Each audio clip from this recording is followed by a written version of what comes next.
Yes, please. Your Honor, before the court today, we have the matter of Commonwealth versus Lindsay Clancy. Ms. Clancy is present. She is represented by Attorney Kevin Reddington. The Commonwealth is represented by Assistant District Attorney Jennifer Sprague and Assistant District Attorney Shannon Cotton. I can hear. All right, counsel, good morning. Good morning. Ms. Clancy, good morning. I apologize, everybody. We had some technological problems here, but I think we're ready to go forward. Before we continue, could I see counsel at sidebar just briefly?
to bring her in now.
All right.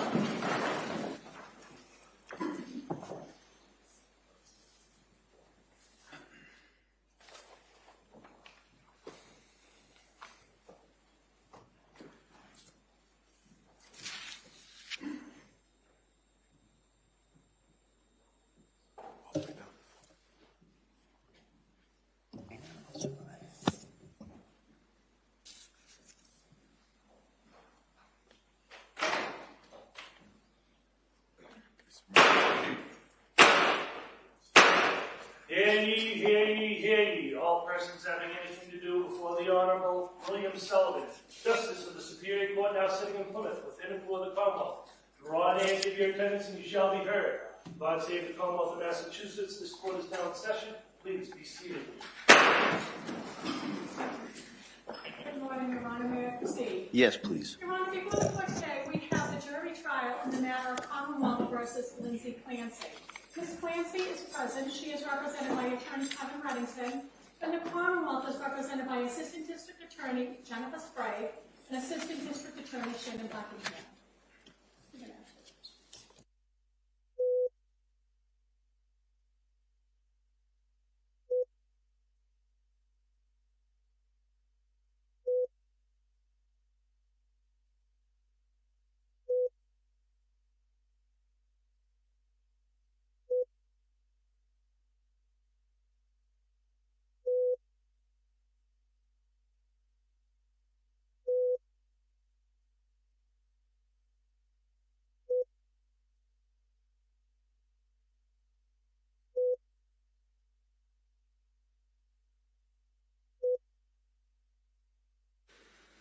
All right.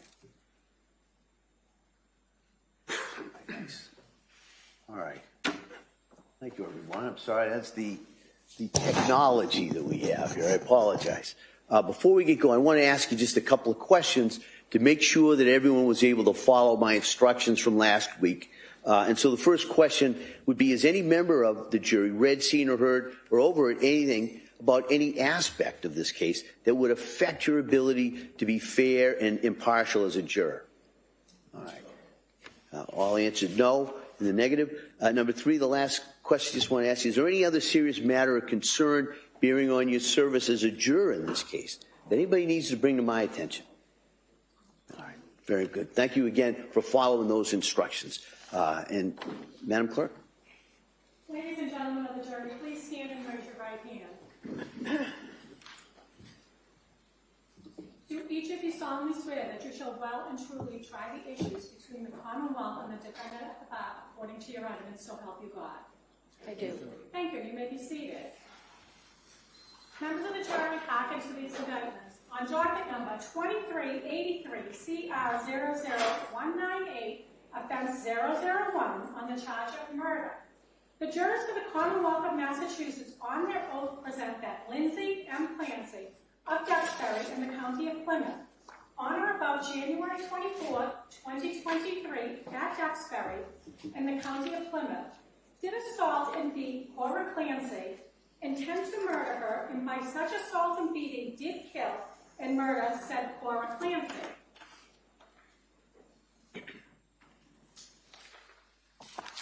On docket number 2383 CR 00198, offense 002, on the charge of murder, the jurors for the Commonwealth of Massachusetts on their oath present that Lindsay M. Clancy of Duxbury in the County of Plymouth, on or about January 24, 2023, at Duxbury in the County of Plymouth, did assault and beat Dawson Clancy with intent to murder him, and by such assault and beating did kill and murder the said Dawson Clancy.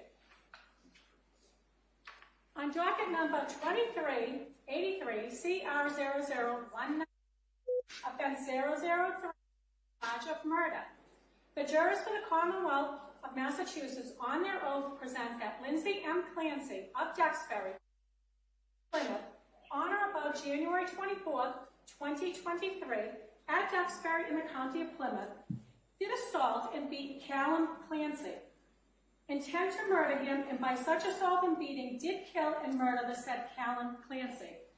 To these indictments, the defendant at the bar pleads not guilty and for trial places herself upon the country. Which country you are. You were sworn to try the issues. If she is guilty, you shall say so. If she is not guilty, you shall say so and no more. Members of the jury, hearken to your evidence. All right, thank you, Madam Clerk. Now, members of the jury, and really, this is the first time I can technically call you members of the jury, because you don't become the jury in this case until you take that great oath that was just given. And that's an oath that has been given to jurors for hundreds of years here in the Commonwealth of Massachusetts, where you've sworn to well and truly try this case. We have confidence that you're going to be able to do that. And so what I'm going to do at this point is I'm going to give what we call a pre-charge. All right? And all that really is kind of an orientation to you to the procedures that we're going to have as the case goes forward, and kind of go over some of the terminology that you might hear, to give you a little bit of an idea what some of the principles of the law are that you'll have to apply to the facts as you find them. So as we go through this, I just kind of, again, I'm going to explain it, and then after that, we're then going to go right into the opening statements of counsel. All right, so first, as you know, this is a criminal case, and the defendant was charged by the way of an indictment on 3 counts. All right, now, you have to understand that an indictment is not itself any evidence of the defendant's guilt whatsoever. It's merely the formal way of accusing a person of a crime in order to bring her here to this courtroom for trial. You are not to draw any inference of guilt from the indictments or from the fact that she was indicted and formally charged. Now, in every criminal case, the defendant is presumed to be innocent unless and until she's proven guilty beyond a reasonable doubt.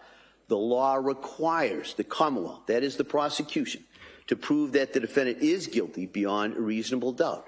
The law does not require the defendant to prove her innocence or to produce any evidence. At the end of this trial, you must find the defendant not guilty unless the Commonwealth has proved to you beyond a reasonable doubt that the defendant has committed each or any of the offenses with which she's charged. Now, I'll more formally instruct you on what reasonable doubt is later. But a charge is proved beyond a reasonable doubt if after you've compared and considered all the evidence, you have in your minds an abiding conviction to a moral certainty that the charge is true. It's going to be your duty, the duty of the jury, to determine whether the Commonwealth has proved its case against the defendant beyond a reasonable doubt, and that decision has to be based only on the evidence and the law that's presented here in the courtroom during the trial of this case. Now, the defendant has been charged in 3 counts of murder. There are 2 different degrees of murder. There's murder in the 1st degree and murder in the 2nd degree. If you find the defendant guilty of murder, you shall decide the degree of murder. The Commonwealth alleges that the defendant committed murder in the 1st degree on the following theories: murder with deliberate premeditation and or murder with extreme atrocity or cruelty. Now, to prove the defendant guilty of any crime, the Commonwealth must prove beyond a reasonable doubt that the defendant was criminally responsible at the time the alleged crime was committed. The Commonwealth bears the burden of proving beyond a reasonable doubt that the defendant committed the crime with which she's charged, and also that the defendant is criminally responsible for her conduct. The defendant has no burden to prove a lack of criminal responsibility. Criminal responsibility is a legal term. A person is not criminally responsible for her conduct if she has a mental disease or defect, and as a result of that mental disease or defect, lacks the substantial capacity either to appreciate the criminality or the wrongfulness of her conduct, or to conform her conduct to the requirements of the law. Now, just so you know, at the end of this trial, I will go over all of those legal principles in much greater detail. All right, so I just kind of wanted to give you a little bit of kind of an outline of what the law is on these charges. Now, I want to go over how the trial is going to proceed. So that as soon as I'm done giving you this kind of pre-charge, the attorneys for the Commonwealth and the defendant will have an opportunity to present their opening statements. The Commonwealth goes first. The assistant district attorney will make her opening for the Commonwealth, and after that, the defense may choose to make an opening statement at that time. They could defer to give it later in the trial, or they could just not give an opening at all, because remember, the burden of proof is not on the defendant. All right. After the opening statements, one thing I did want to tell you, the opening statements are very important, but they are not evidence. All right. They're really, we used to call it when I was a lawyer, kind of just roadmaps. So you can kind of see where the case is going. So you can kind of see what each party's position is. All right. But they're not evidence. And it's important for you to keep that in mind. After the opening statements, the Commonwealth will then have their opportunity to introduce evidence in support of the charges. After that, the defendant may present evidence in her behalf if she wishes to, but she's not obligated to do so at all. Remember, the government, the Commonwealth, has the burden of proof, and the defendant doesn't have to produce any evidence whatsoever. Now, there also, in this case, may be some rebuttal evidence. So you may, and we'll go over that, kind of how that works in regards to the case when we get to that point. All right. Now, what is the evidence? Well, the evidence is generally from testimony. This is where the witnesses will testify from generally here. There may be some documents, there may be some videos, there may be some audios, and in addition to the evidence, we're going to take what we call a view. And a view, and I'll go over that again also a little bit later, but a view is we're just going to go to a number of spots and sites that may be relevant in this case. We're going to do that probably sometime either later this week or sometime next week. And I'll keep you advised as to that so you can kind of check the weather and kind of how we're going to go. So that would be generally the evidence. After the evidence is done, we'll go into what they call the closing arguments of the attorneys. Again, very important, but not evidence. All right, and then after the closing arguments, I get to come talk to you again. And at that point, I give what they call the judge's charge, or just the instructions. And really what it means, I'm just going to explain to you what the law is. And you're going to have to take the facts that you find during the course of this trial and apply the law that I give to you to arrive at the verdict. All right, and I'll explain what the law is in much, believe me, much more detail at the end of this trial. Okay. Now, I just kind of wanted to go over everybody's kind of function in this trial as we go forward. My function is pretty simple. All right. My function is to see that the case is tried in a way that's orderly, fair, and efficient. It's also my function to decide on questions of law that might come up during the trial, and as I said, to instruct you what the law is that you have to apply. And it's your duty as jurors to accept the law, as I stated to you. All right. Well, what's your function? Well, your function is to determine the facts in this case. You are the sole and exclusive judges of the facts. You alone will determine what evidence to believe, how important any evidence is that you do believe, and what conclusions all the believable evidence leads you to. You are going to have to consider and weigh the testimony of each and all the witnesses who will appear before you, and you alone will determine whether to believe any witness and what extent to which you do believe that witness. It's going to be your responsibility to resolve any conflicts in testimony that might arise during the course of the trial, and it's your duty to determine where the truth lies. All right? That's your function. Now, you should, I want to comment, I'm going to sometimes be making rulings on objections and evidence issues. I'm going to be talking to the attorneys and talking sometimes to witnesses. Don't try to read into what I'm doing. In other words, I have no opinion as to what your verdict should be. All right. So if you think you're trying to read between the lines, don't. All right. I have no opinion. Now, also during the course of the trial, you may hear either the three lawyers objecting. All right. Don't hold that against the attorneys. That's their job. All right. And generally, the objections go towards the admissibility of some of the evidence or the questioning. It might be a different form that's needed, and that's what they're supposed to do. So don't hold it against either side if they're making objections. And what will happen is sometimes I'll just rule right from here where I'm sitting. There may be an objection. If I say, well, that's sustained, that means I agree with the objection. And a lot of times the question is just asked a different way. If I say overruled, it just means I disagree with the objection, and the question can go forward and the answer can be given. All right, so that's just kind of the shorthand we use. There's going to be times during the course of a trial that I have to talk to counsel over at sidebar. All right, when I say sidebar at this point, that's going to be over here. All right, in this courtroom, this is the sidebar, and so a lot of times I'll have to talk to counsel over here because the law requires me sometimes to make decisions outside of your hearing. All right, so we do that over here. It can be annoying, I know that, but we do it over here because it's actually quicker than if we ask you to leave the courtroom, because you've now seen you'd have to stand up, file out one by one, all the way down to the jury room. The court officer then says they're all in the jury room. Then I talk to the lawyers. Then we resolve that. You have to then file all the way back. So we found it's quicker.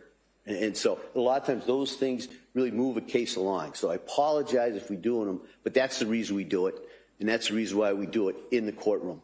If we're doing a sidebar conference, if anybody needs to stand up, kind of stretch, if you have bad back, you're like, those are pretty comfortable chairs, but maybe sitting there for a while, by all means do that. But when we're over here at sidebar, don't discuss with any of the other jurors kind of what's going on or what you think's going on over here, right? So you just want to stretch, you can.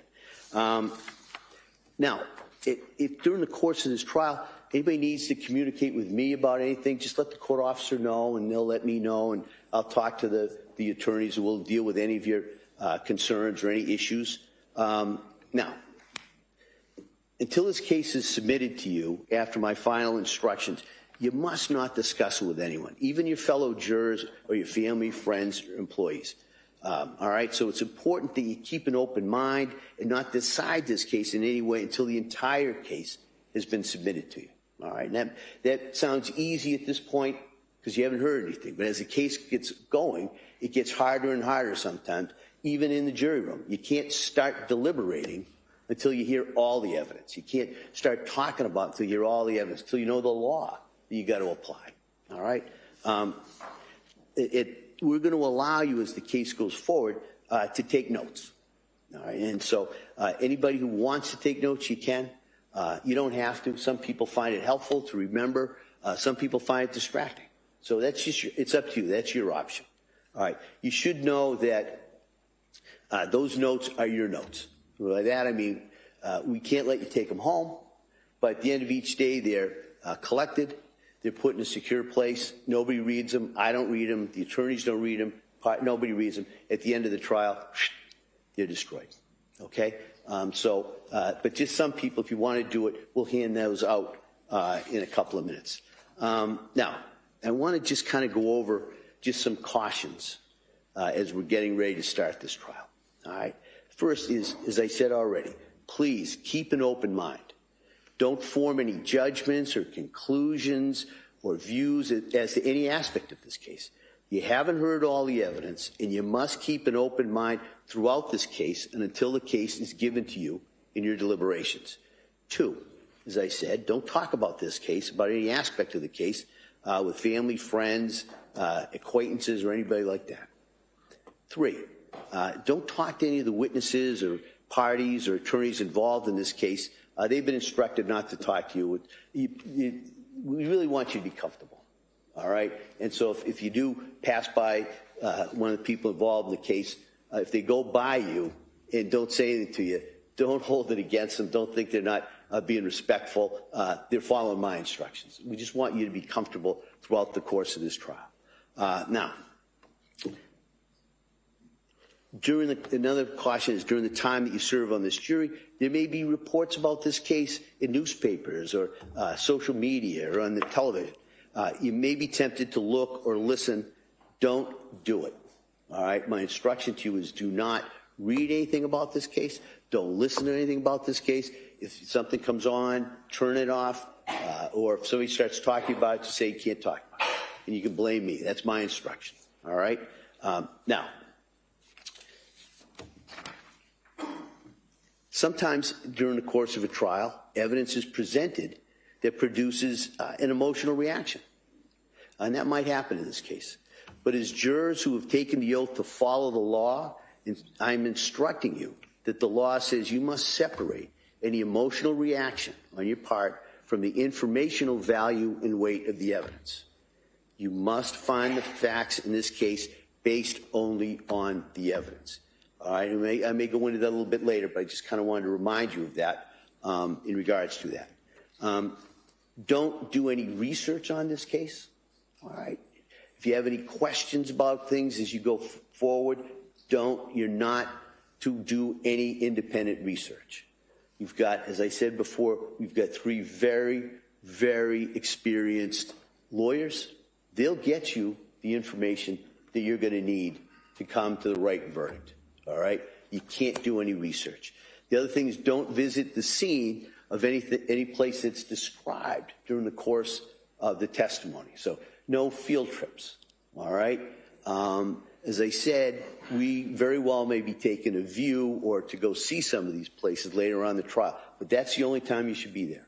Because at that point, you'll be under the supervision of the court officers, the court, the attorneys will be there. So that's the only time you're going to be allowed to do that. Now, I think the reason for all of these cautions is probably pretty clear, but it's just we need to ensure that a fair and just trial is given to all the parties in this case. So if you follow those instructions, you'll be able to do that. In regards to the schedule, as I told you, what we're generally going to do is start at 9. We're going to go to 11. Might be off kilter a little bit today because of this part of the procedures. Go to 11, then we'll go till 1. There'll be a break from 1 to 2, and we'll generally go 2 to 3:30 or 4. All right. Now, after saying that, as I told you, I think everybody, this is a case that we may not be sitting every day. All right, and we may have to break early on certain days. So what I'm going to try and do, as best I can, is give you as much notice and explain to you kind of where we are as we go through the case. So that being said, we're not sitting tomorrow. All right, something's come up that has nothing to do with any of the participants, but we can't sit.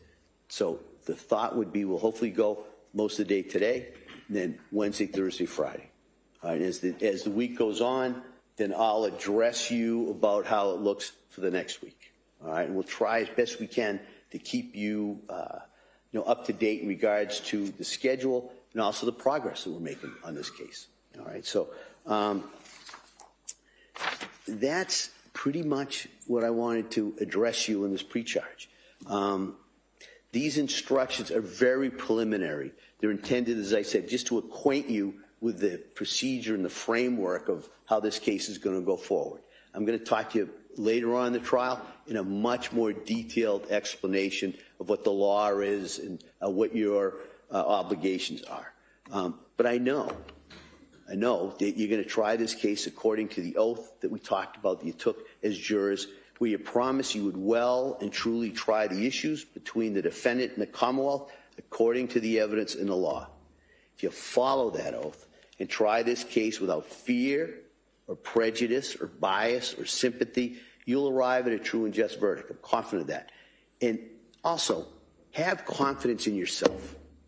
All right? You can do this.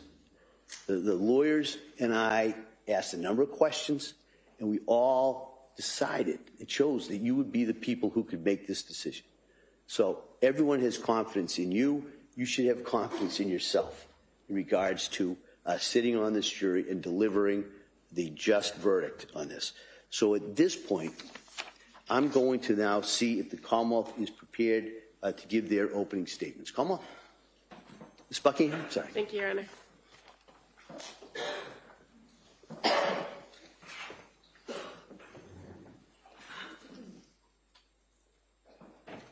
Morning, ladies and gentlemen. Cora. She had just turned 5. She was sweet, silly, smart. She loved sparkly dresses and wearing bows in her hair. She loved princesses and baby dolls. She even tried to convince her preschool teachers at the beginning that her name was Sophia because she loved the Disney character Sophia the First so very much. Dawson. He was 3, a boy's boy. He was a bit rambunctious, but funny, full of energy. He loved trucks, construction trucks, fire trucks, and he spoke with a raspy little voice. Callan. Callan was just 8 months old. Always smiling with chunky cheeks, a sweet little baby. We are here, ladies and gentlemen, because they are not. They were strangled, deliberately and meticulously killed by this defendant on January 24th of 2023. One by one, she wrapped exercise bands around each one of the kids' necks and pulled until their little bodies were limp and lifeless. First Dawson, then Cora, and finally Callan. Your job, ladies and gentlemen, is not easy in this case. The evidence will be difficult to see, to hear, to process. Testimony of witnesses, family, friends, teachers, people who knew the Clancy family, people who saw them regularly, people who saw them on the day in which this defendant killed them. They're all going to come before you. And it may be heartbreaking to hear what they have to say. You'll see photographs of the crime scene. You'll hear testimony from first responders.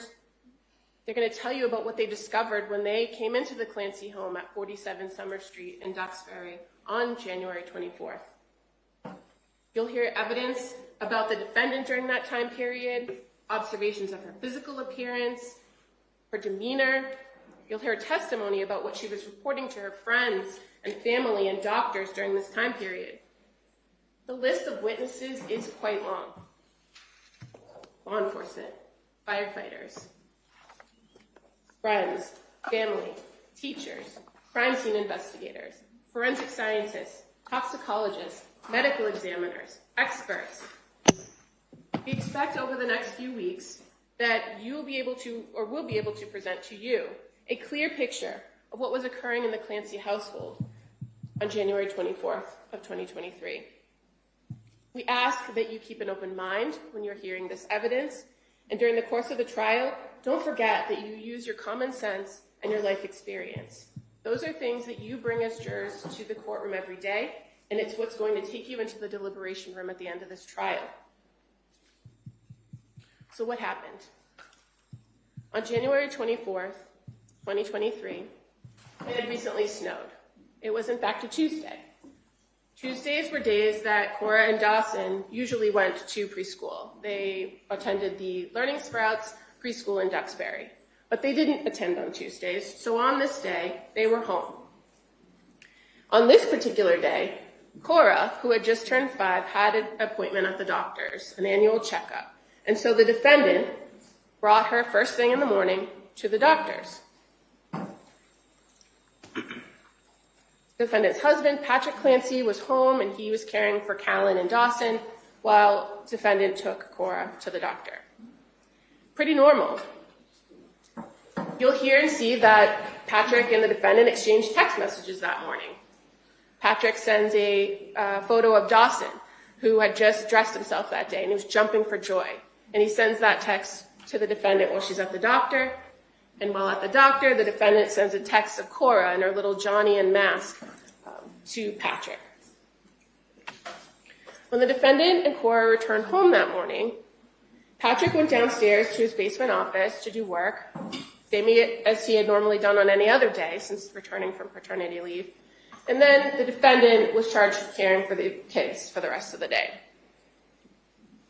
She put Callan down for a nap, bundled up Cora and Dawson, took them outside to the backyard, and played in the snow. They built a snowman. The defendant sent pictures of the snowman and the kids in the snow to Patrick when he's working in the basement, and her mom, who was living in Connecticut, who had just been there that weekend but had gone home. The day proceeds as normal.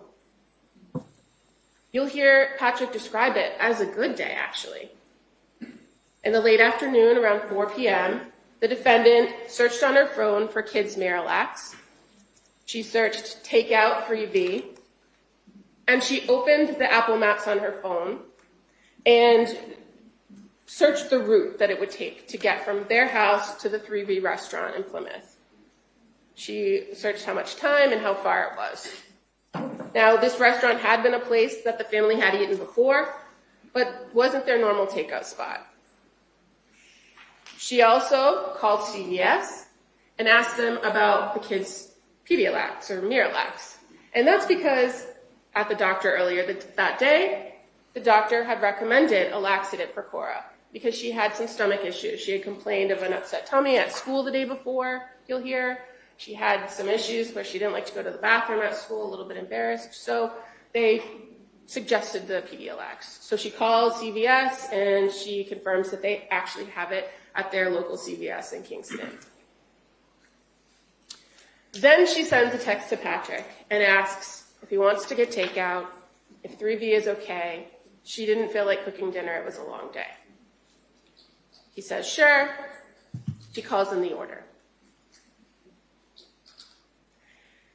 When Patrick leaves the house around 5:15 that evening, everything is normal, seems normal. He sees Dawson eating chicken nuggets and green beans on the couch before he walks out the door. Patrick leaves to go to 3V, and he's going to stop at CVS on the way there. That's when the clock starts, ladies and gentlemen. The defendant knows that Patrick has to stop at CVS, go to 3V. She knows that it's about 5 miles from their house to get to the restaurant. She knows approximately how much time she has for him to go there and come back. She then takes the children down into the basement. She separates Dawson from Cora and Callan, and then she proceeds to wrap exercise bands around each child's neck and pull until they are dead. She leaves the bands wrapped around each child's neck and goes back upstairs. In the kitchen, she gets a knife, and then she proceeds to the second floor of the home. In the middle of this, she misses a call from Patrick. He's at CVS. She misses the call. She calls him right back, and they talk for 14 seconds. Nothing that she does or says in that phone call is of concern to Patrick. He proceeds on his task, and she proceeds with hers. She goes to the second floor master bedroom, locks the door, crushes up some pills, and attempts to take her own life. She uses the knife she got in the kitchen to slash her wrists and her neck. She moves the bed away from the wall, away from the window. She opens that window and goes out. She lands on the cold, hard ground.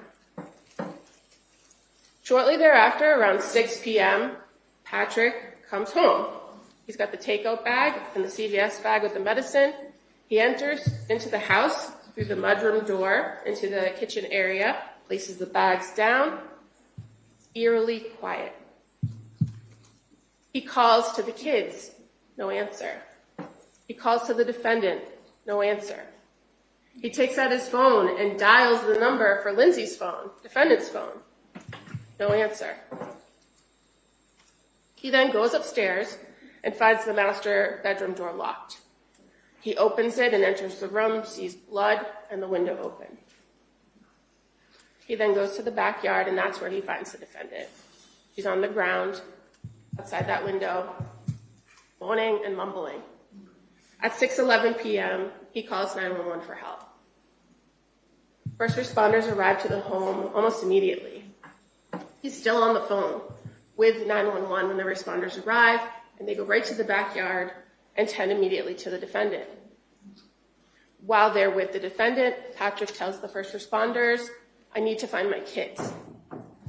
He had asked the defendant where the kids were, and she told them they were in the basement. So when he went in the house, that's the first place he went, down into the basement. He's still on the phone with 911 when he finds each child with an exercise band still wrapped around their neck. He screams for help, and he says he killed the kids. Efforts made to resuscitate Cora and Dawson were futile, but first responders from Duxbury and the surrounding communities were persistent, and they kept trying to resuscitate them all the way to the hospital. But when they arrived at the hospital, there was nothing more that medical staff could do for Cora and Dawson. The staff at Beth Israel were able to get a heartbeat on Callan, but he never started breathing on his own. He never regained consciousness. He had no brain activity. Nonetheless, he was transferred to Boston Children's Hospital, where he died 3 days later on January 27th. The defendant was taken to South Shore Hospital and then transported subsequently to Brigham and Women's in Boston. She had multiple traumas, including spinal injuries, as well as superficial injuries to both her wrists and her neck. She is paralyzed.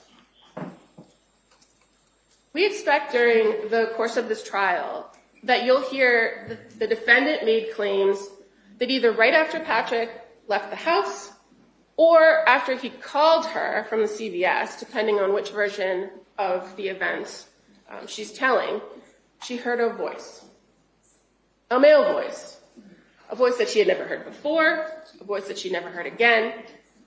And that voice told her that it was her last chance, that she had to kill the kids so that she could kill herself. She immediately took action when she heard the voice, with no direction or details from this so-called voice, and she killed the children. Once she killed the children, the voice stopped.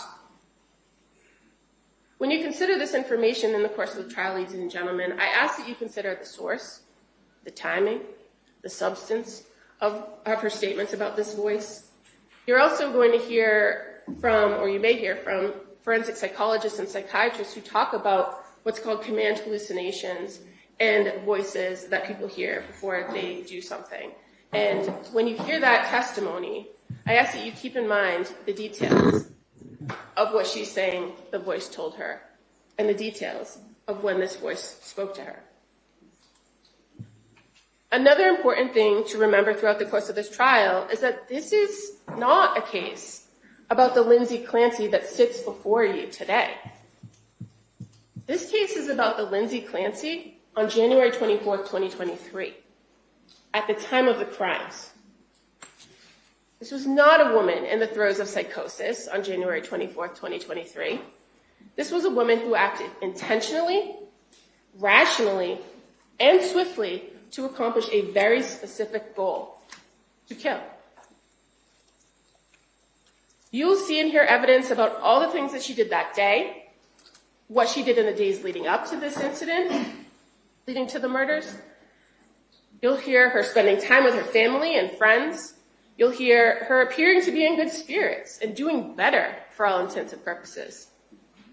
On that very day, you'll hear she interacted with people at the doctor's office. She came home and took care of the kids. She talked to people on the phone and via text message. The evidence will show you she was not psychotic that day. Throughout the evidence in this trial, you will learn about the defendant being the classic overachiever in school, in her personal life, in her nursing career. She was someone who liked to control every little detail of her life, of her family's life. In contrast to pictures you'll see of the doting mother, the dedicated nurse, you'll also see a side of Lindsay Clancy that's different. Somebody extremely controlling, meticulous, and manipulative. The days were laid out with specificity. Strict schedules were expected to be maintained. Food was planned carefully. Sleep was scheduled to the minute. And in the time after Callan was born, her last baby, the family had to adjust. And by all sources that I expect you're going to hear at that trial, that summer was great. But after Patrick had finished his paternity leave and was back to work full time, when she no longer had a nanny to watch the baby, do laundry, tidy up the house, follow her schedule, when she was responsible for it all, it was hard. It was hard for her to maintain that control. It was hard for her to bond with her kids. And in efforts to maintain control, she withheld information from her husband, from her doctors. She reported serious symptoms that were inconsistent with her daily activities, you'll hear. And ultimately, on January 24th, 2023, the defendant made a calculated decision. This was a woman who no longer liked the life she thought she wanted. It was getting harder and harder to control. And when she saw the opportunity to escape, she made the selfish choice to take it, and to take Cora, Dawson, and Callan first before attempting to take her own life. Ladies and gentlemen, this is not a public debate about women's mental health and how the medical system treats women. This case is about this defendant, Lindsay Clancy. There is no dispute that she was dealing with mental health issues during this time period prior to the murders. There'll be medical records, medical doctors, mental health professionals that will talk about treatment, prescriptions, hospital visits. All that's going to be before you. The evidence will show that this defendant had a means and access to mental health that most people don't. And she chose to deal with her mental health issues in the worst way. She chose to manipulate her providers, seek out the quick and easy fix when she was feeling depressed and anxious. And when she didn't get what she expected, she chose an alternate route. She sought a different doctor. She changed medications after days. She disengaged from treatment when she didn't like the plan. After only 4 months in treatment, she made a choice, a deliberate and intentional decision that she did not want to try anymore.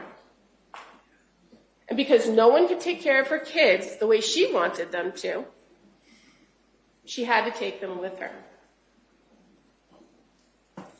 Despite all the precision that she exhibited that day, you'll hear, the timing of it all, the swiftness of the killings, overcoming the interruption of Patrick's phone call, what she did not anticipate was that she would not be able to complete the act by killing herself. Ladies and gentlemen, people with mental illness commit crimes every day and are responsible for them. The fact that someone may suffer or have a mental illness, a mental disease or defect, is not the end of the inquiry when it comes to guilt or innocence. It is whether a person can appreciate the wrongfulness or criminality of the conduct and conform their conduct to the law. Do they know what they were doing, and can they control their actions? The evidence in this case will prove beyond a reasonable doubt that this defendant coldly and efficiently executed first Dawson, then Cora, and finally Callan. One by one, she strangled the life out of each one of them. She did so with no hesitation, with deliberate premeditation, and extreme atrocity and cruelty. She is criminally responsible for the murders because the evidence will prove to you that she knew exactly what she was doing.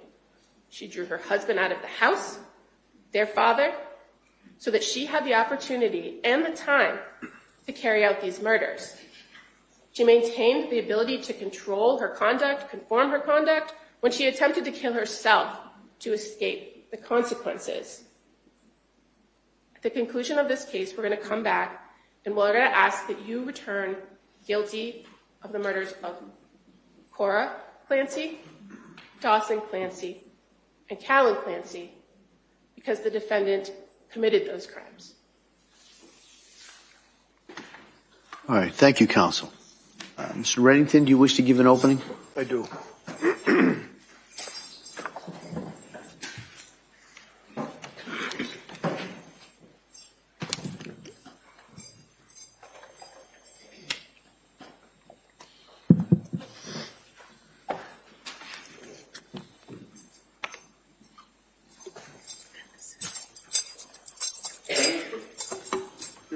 might use the easel, may it be placed in front of the TV screen so that the jurors are able to listen to you. Thank you.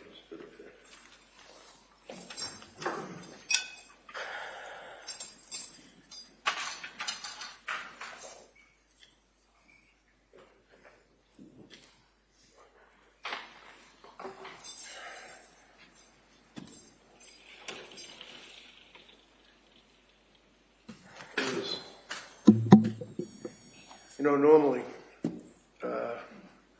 we thank jurors for time away from your life, your jobs, your family, coming to court, listening to a trial. Certainly is a service that's provided by you as citizens, but in this case, God bless you. You people are going to have to listen to some of the most horrific things. Look at some of the most horrific things. And jurors, it's a beautiful system. You pass between, as you heard Don Clerk say, you probably don't remember it, but it's old language, goes back to Old England. It says that you as jurors pass between the government, them. And she places herself on her country, which country you are. You owe allegiance to nothing but your oath, your consideration, and your time. Your common sense. You bring your life experience to this trial. You render a verdict. And as jurors, experiences, take the job very, very, very seriously. You people will never forget this case. And thank you for that service. The government says that this is a situation, it's not a referendum on women's having babies and having postpartum psychosis, postpartum depression, but it sure as hell is. Because you're going to hear, consistent with what His Honor told you in the instructions, consistent with the obligation that the government has when they brought this charge. Tim Krause, the DA, right in the front row, brought this charge. He knew, as did his office, the facts of this case. And he knew, when he brought this charge, that it was going to kill the soul of this young woman. And they would bring their evidence in front of a jury that she knows that she killed these children.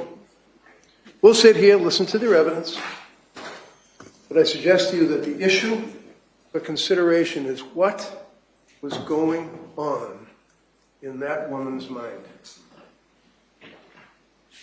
You're going to hear evidence that, as the government said, Lindsay was a kind of a parent pleaser. She was a person that, in school, had a lot of friends, still has friends. You'll hear evidence to this day from the 6th grade. High school, college, nursing school. You're going to hear evidence that Lindsay, in the course of being in high school, she was a high achiever, gymnastics. Stopped doing gymnastics because she hurt herself and didn't like to do the backflips and stopped doing gymnastics, but she was very athletic. You're going to hear evidence that right after she had the birth, the last child, within 4 or 5 days, she ran a 5K. She was very, very, very physically fit. Her life was such that she watched what she ate, watched what she did in her life as far as activities, and was one heck of a mother.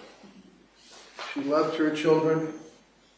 All the things that the DA said to you about those little kids and their life and what they like, she knows 1,000 times more than what they know. And in that capacity, as a mother, daily you'll see evidence that she would decorate rooms, that she and Patrick did have that achievement, of a wonderful life. They had it all. They met in Boston. She was a young nurse out of school. He was working in his industry. They ended up falling in love. They got married, bought a nice house. And, you know, people will say, oh, they're living in this mansion. No, they're living in a very, very humble house in Duxbury that they had to struggle to pay for. That house, you will see, not from the view, because it's not enough that we have photographs. On top of the photographs, we have to have a video. And on top of the photographs and the video, we have to have an auto-computerized animated display. And on top of the photographs, the video, the automated animated display, we have to get on a bus and go take a ride and look at the house where some guy and his wife are now living, that it doesn't look at all like what it looked like when Lindsay and Patrick were living there with their 3 kids. But there are videos that show what that home looked like that day, prior to that. You'll see in every room, there are things hanging on the walls, alphabets, colors, numbers, pictures of different cartoon characters, and I'm too old to even remember what they are. Movies, all sorts of toys, erector sets, trucks, all over the living room. There was no dining room. It was a large thing for the baby to be in, and then surrounded by toys. Every single room had toys in it. These children were loved and nurtured and cared for by her. She didn't want to get rid of her kids because of her selfish life, as the government indicates. She loved those children right up to the time of their death. You're going to see that there's photographs in this case that you will be able to evaluate that show that. Some of them might even be in the videos that the state police took. This case is a massive production by the district attorney's office. You have the district attorneys, the assistant district attorneys, the assistants to the assistant district attorneys. You have the state police crime laboratory. You have the detectives. You have the state police, the armed men that will go out and interview witnesses and will investigate this case. You have the victim witness advocate, very nice lady, by the way, that deals with witnesses and people in a case such as this. It's a massive operation, and that's great. We should have that. But when you're considering the evidence, you consider the fact that you have 2 young people that were living this life, that were working, and Patrick, not because of COVID, not because of he just didn't want to work in an office anymore. He worked out of his basement. He worked in an office in the basement. He was there because of what Lindsay was going through. He was there. He lived it. And he will testify to it. He doesn't have to testify, quite frankly, and identify clothing and be distraught and placed in a position of horror in this courtroom. But he will testify to what they went through as a husband and a wife, the wife being pregnant. They had 3 kids. After the second child, she had postpartum. You're going to hear evidence that that's one of the issues that is important because that can lead to bipolar. One of the things that you don't do, which is taboo, is if you have somebody that's bipolar, you don't put them on an antidepressant. You don't put them on Zoloft. You don't put them on what's called an SSRI. Selective serotonin reuptake inhibitors. It messes with your brain. You don't do that, but it was done in this case. The reason that Lindsay went to the doctors was in September 2022.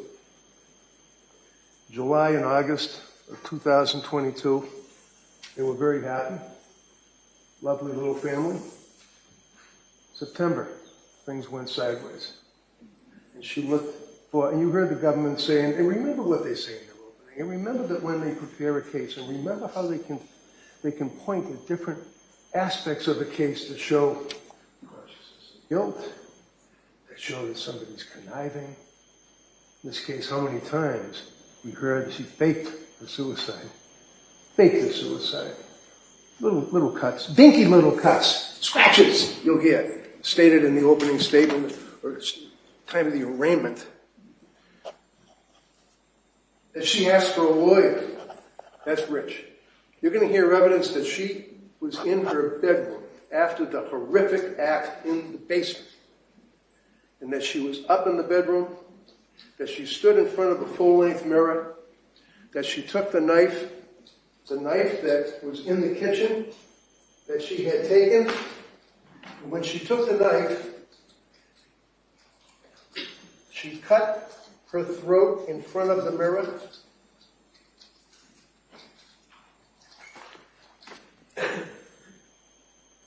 This is no fake suicide.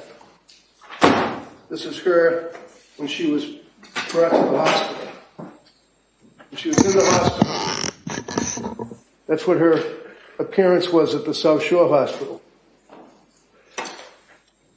When she's at the South Shore Hospital, she had wonderful care and treatment that was able, against her will, to save her life. Fake suicide, little scratches, dinky little scratches. This is a photograph that was taken at the South Shore Hospital of her neck. Photograph taken of her wrist, showing the split in the skin.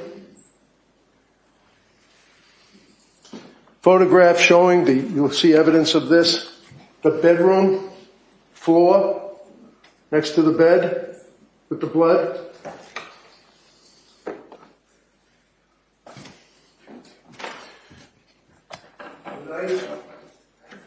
Next to the cup, sadly, a gift saying, "Because kids." You see the white residue inside the cup? That's where the pills were crushed up with leftover lemonade from the night before when she consumed that. That's the knife. This here you'll see is sleep aids. See this here, deep sleep pillow spray. She couldn't sleep. She couldn't sleep for months.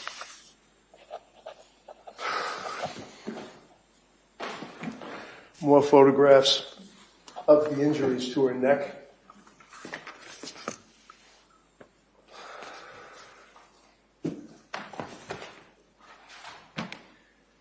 And then, in the course of the fake suicide speculation by the police, you'll see the evidence that she hung on the window ledge and, like Spider-Man, I guess, slid down the wall of the house. You're going to hear evidence that she flung and threw herself out the window, striking her head on the ground, full ground, causing what's known as a Jefferson fracture of her neck. She shattered, exploded her thoracic spine, shattered her cervical spine, the first disc, broke every rib.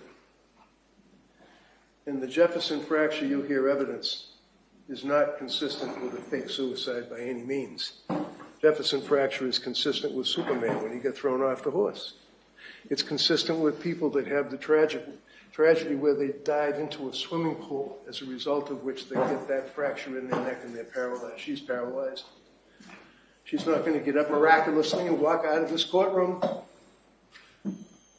Was paralyzed and will be paralyzed for the rest of her life. She's living her own hell. She knows what happened with those kids. And she wanted to die. When she was in the hospital, you're going to see evidence.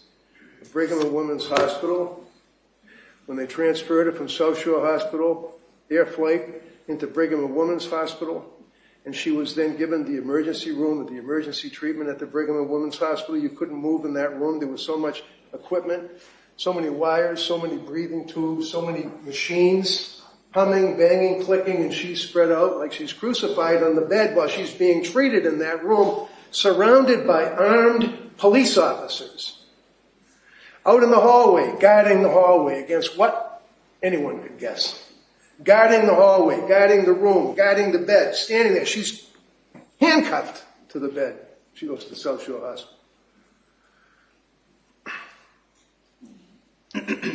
Government speculates that, again, you see how the government is able to create what they want for facts, that she is so cold and calculating that she said that she heard voices after I brought a psychologist,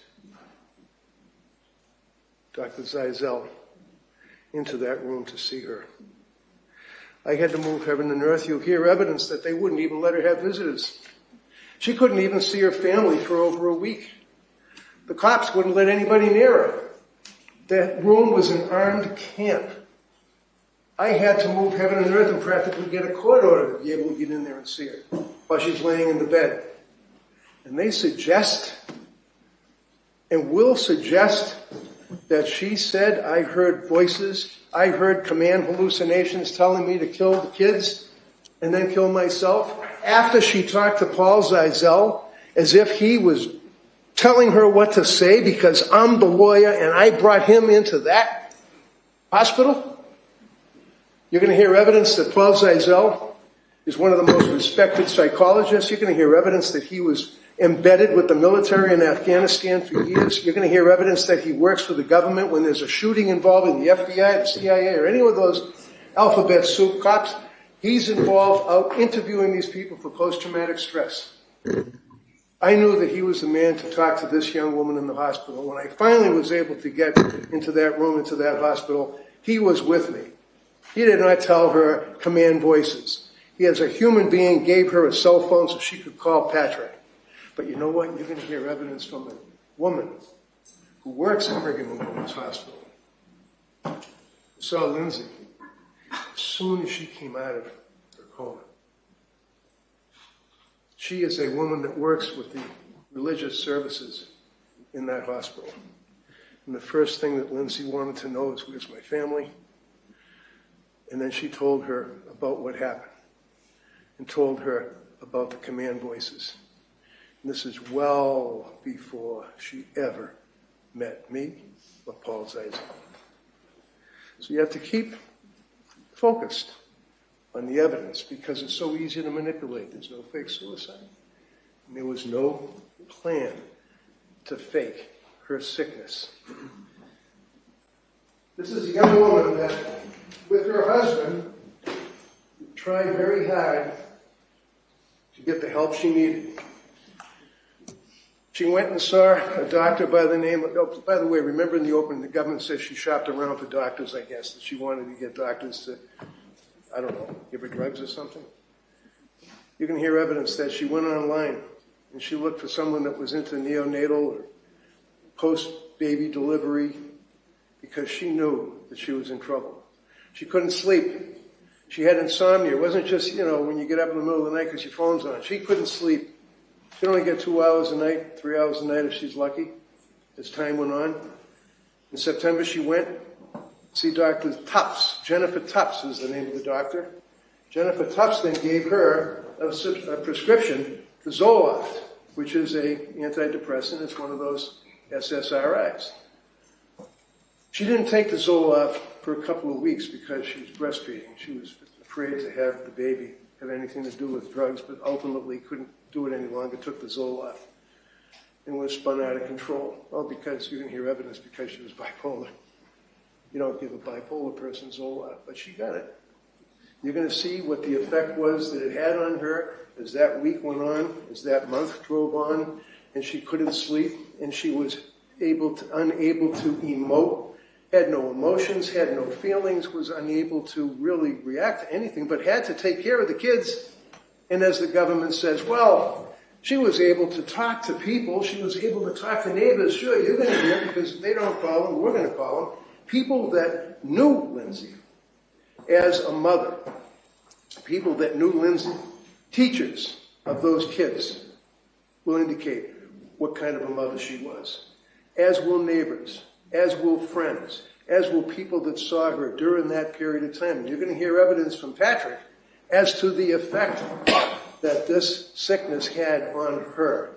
She was looking into it. You're going to see her Google searches. You're going to see her Google searches go on and on and on about how to take care of postpartum.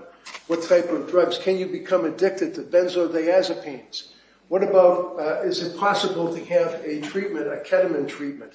What do I do as far as insomnia? What do I do about my thoughts to kill myself? Ways to kill. How do you kill? What do you do to kill?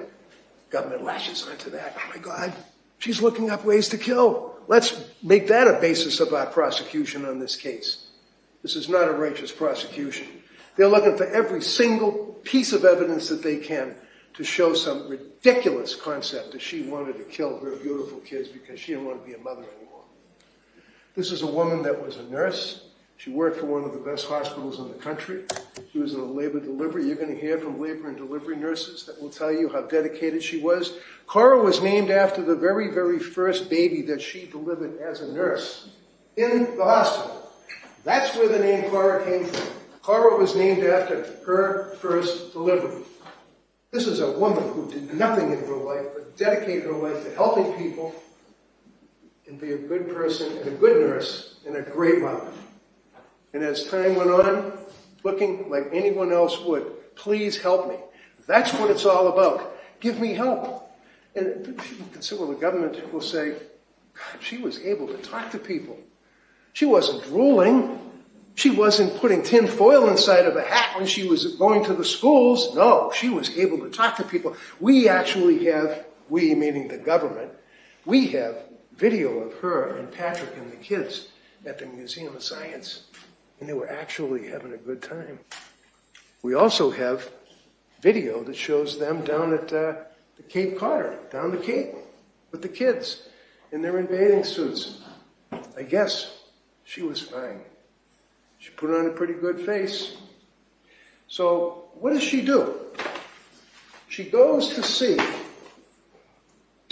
September 12th of 22, she looked for a psychiatrist. That's when she hooks up, if you will, with Dr. Jennifer Tufts. Early October of 22, initial appointment. October 20th of 22, reports the adverse reaction that she was having to the selective serotonin reuptake inhibitor Zoloft. November 16th, she goes to the South Shore Hospital emergency room because she was so depressed and so maxed out from lack of sleep and so unable to emote. She couldn't laugh, she couldn't cry, she couldn't have any feeling. She was a robot. She went to South Shore Hospital. She was referred and engaged with South Shore Perinatal Behavioral Health. This was Patrick's mother. This is Patrick's mother, Mrs. Clancy, who's a nurse, well-respected nurse, wonderful woman. She works at the South Shore Hospital, labor and delivery as well. She knows Lindsay.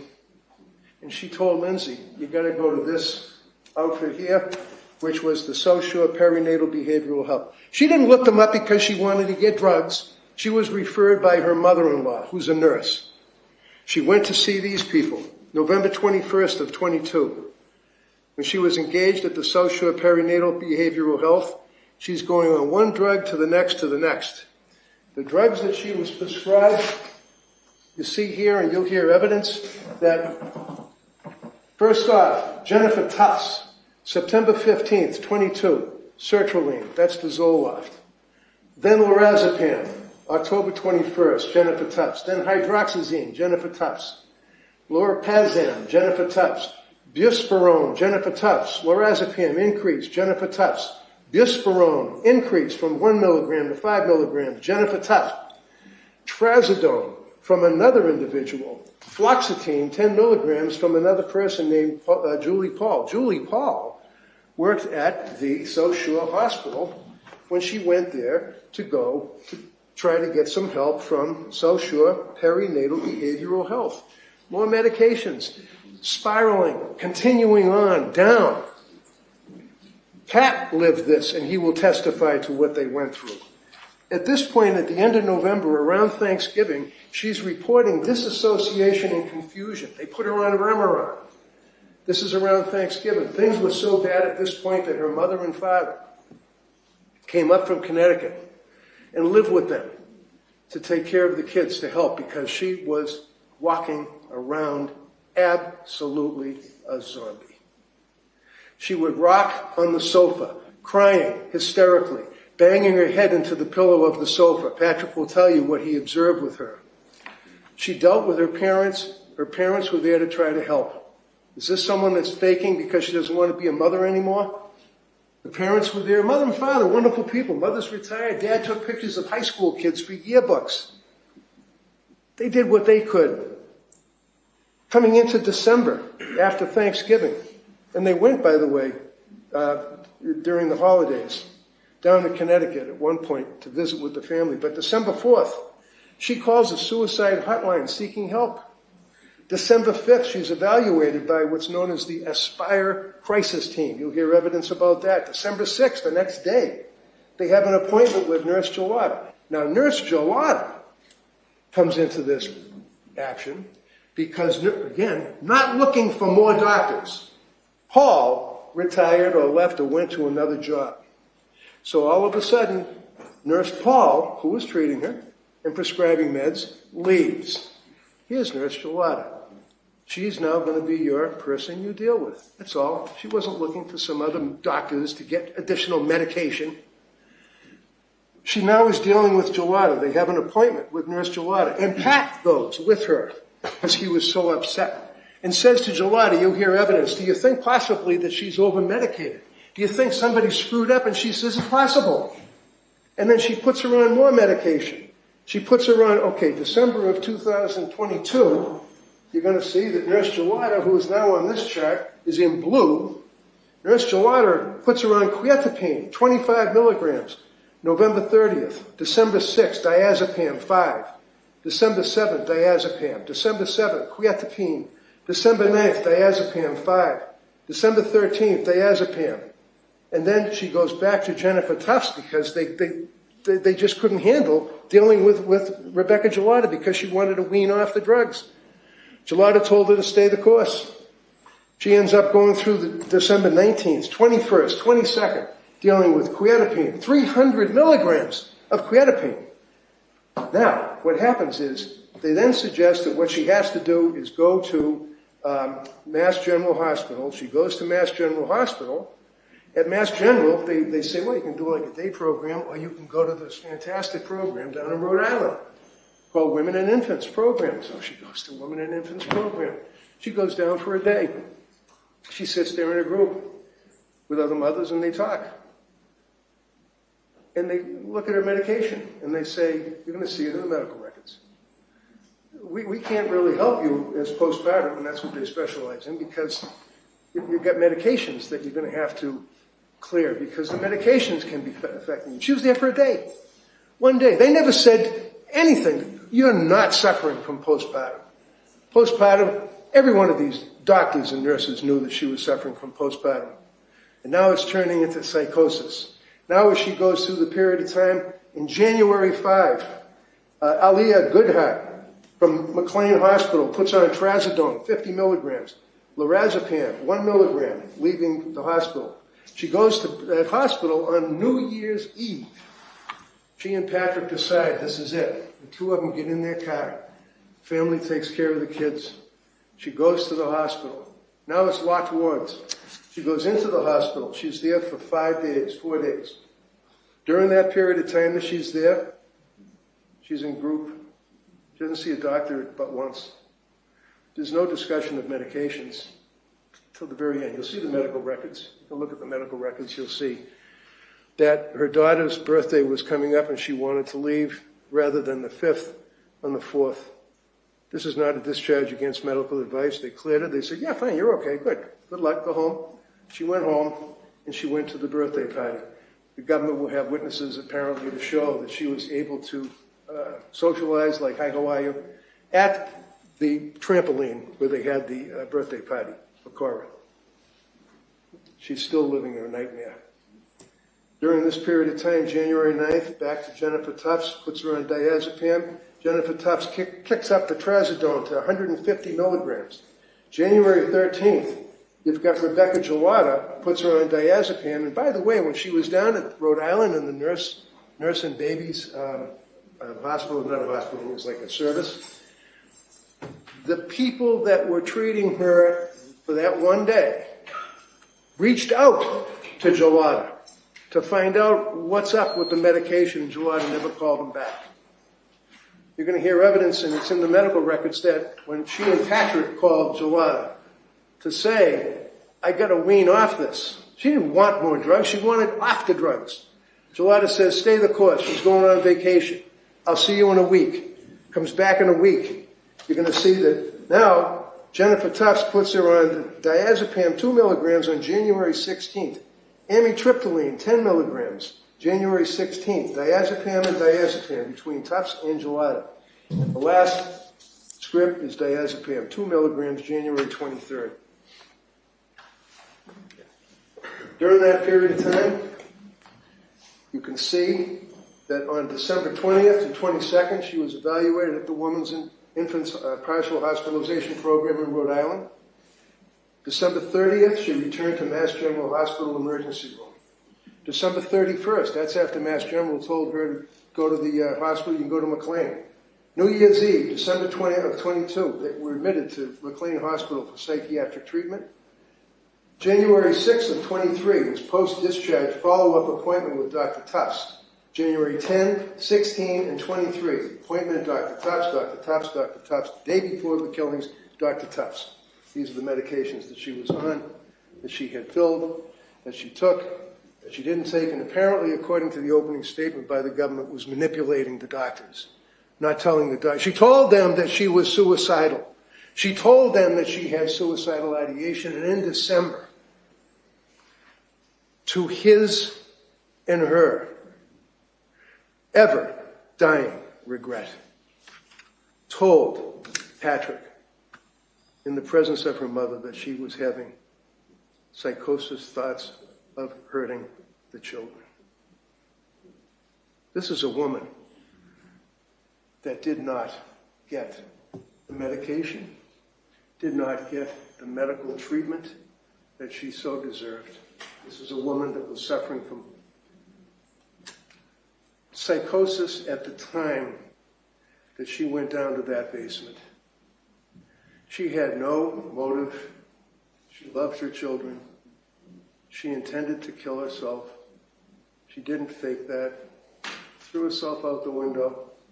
Goes to the hospital. You're going to see that when she's in the hospital, they said to her, you want to, what do you call it, a DNR? Do not resuscitate her. Whatever. Absolutely. Did not want any DNR. Didn't want to be resuscitated. Wanted to die. To this day wants to die. That's what we're dealing with on this prosecution.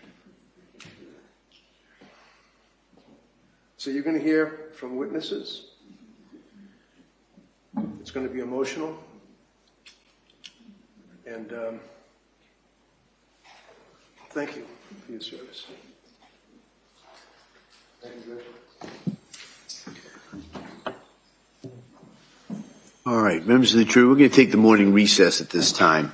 All right, I'm going to ask you to go out. Again, don't discuss the case. We'll be back here probably about 15, 20 minutes, and we'll begin with the Commonwealth's case. All right, so we'll be in recess at this time. Court, all rise. Jury, this way, please.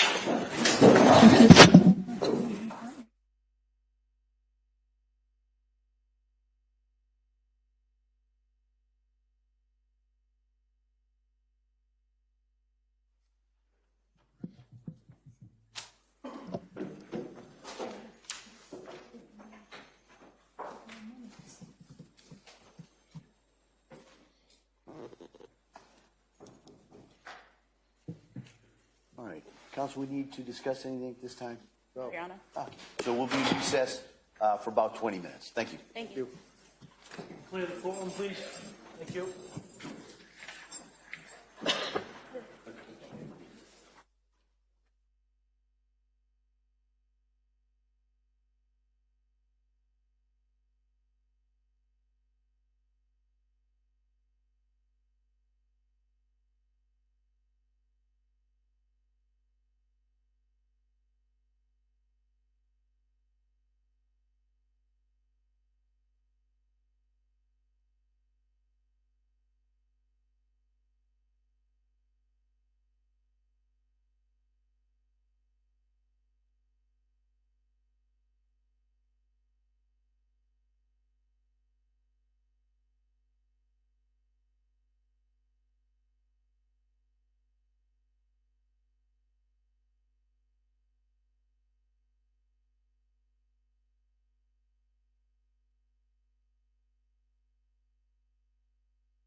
Court succession, please proceed. Fix the clock. Counsel, we ready for the jury? Yes, Your Honor.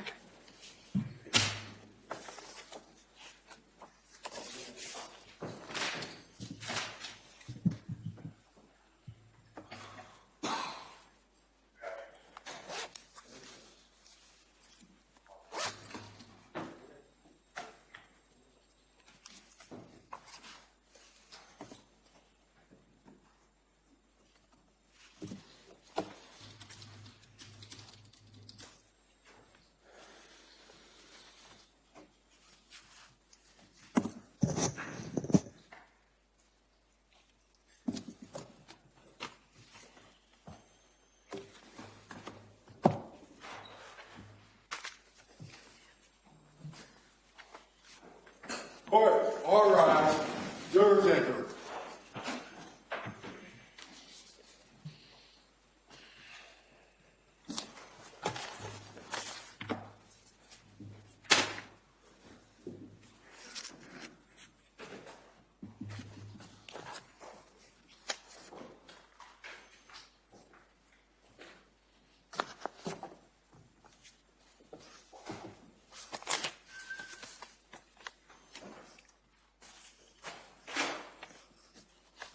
This court's now in session. Please be seated. Your Honor, for the purpose of the record, we return back to the trial of Commonwealth versus Lindsay Clancy. All parties are present, including the defendant. All right. Well, members of the jury, thank you for your patience with us. We're now going to begin the presentation of evidence. Commonwealth, can you call your first witness, please? Thank you, Your Honor. Commonwealth calls Patrick Clancy.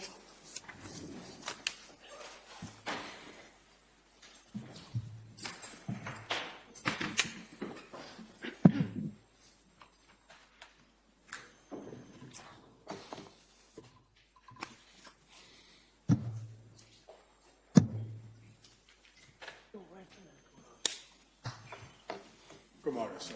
Can you stop right here? Raise your right hand to the clerk. Good morning. Do you solemnly swear that the testimony in the evidence you shall give to the court and in the jury, the matter now pending between the Commonwealth and the defendant, the shall be the truth, the whole truth, and nothing but the truth, so help you God? Thank you. You may have a seat, sir. All right. Good morning, sir. I'm going to ask you to speak into that microphone. You can be seated if you'd like, if you're more comfortable. Okay. All right. Commonwealth, please. Your Honor. Good morning. Can you please state and spell your name for the record? Yeah, my name's Patrick Clancy. It's Patrickclancy. And what is your date of birth? June 15th, 1988. What city do you live in now? New York. And what do you do for a living? I work in tech. How long have you worked in tech? 14 years. And were you previously married to a person named Lindsay Clancy? Yes, And you're divorced now, is that correct? correct.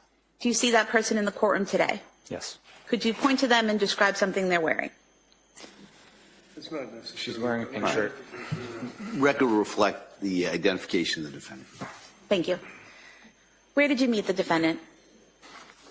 In South Boston. And when was that? I think it was May 2013. And how did you meet her? Through my cousin. And would it be accurate to state that your cousin had been college roommates of the defendant? Yes. And at some point in time, did you start dating? Yes. And around what time was that? July 2013. Did you eventually move in together? Yes. Do you remember when that was? September 2015. And where did you live? In Quincy. How long did you live in Quincy? 1 year. And where did you go after that? We bought a house in Weymouth. And how long did you live in Weymouth? 2 years. Did you eventually get married? Yes. And when was that? December 2016. And was that while you were living in Weymouth? Yes. Did you have your first child when you were living in Weymouth? Yes. And what was her name? Cora. And what was her date of birth? December 24th, 2017.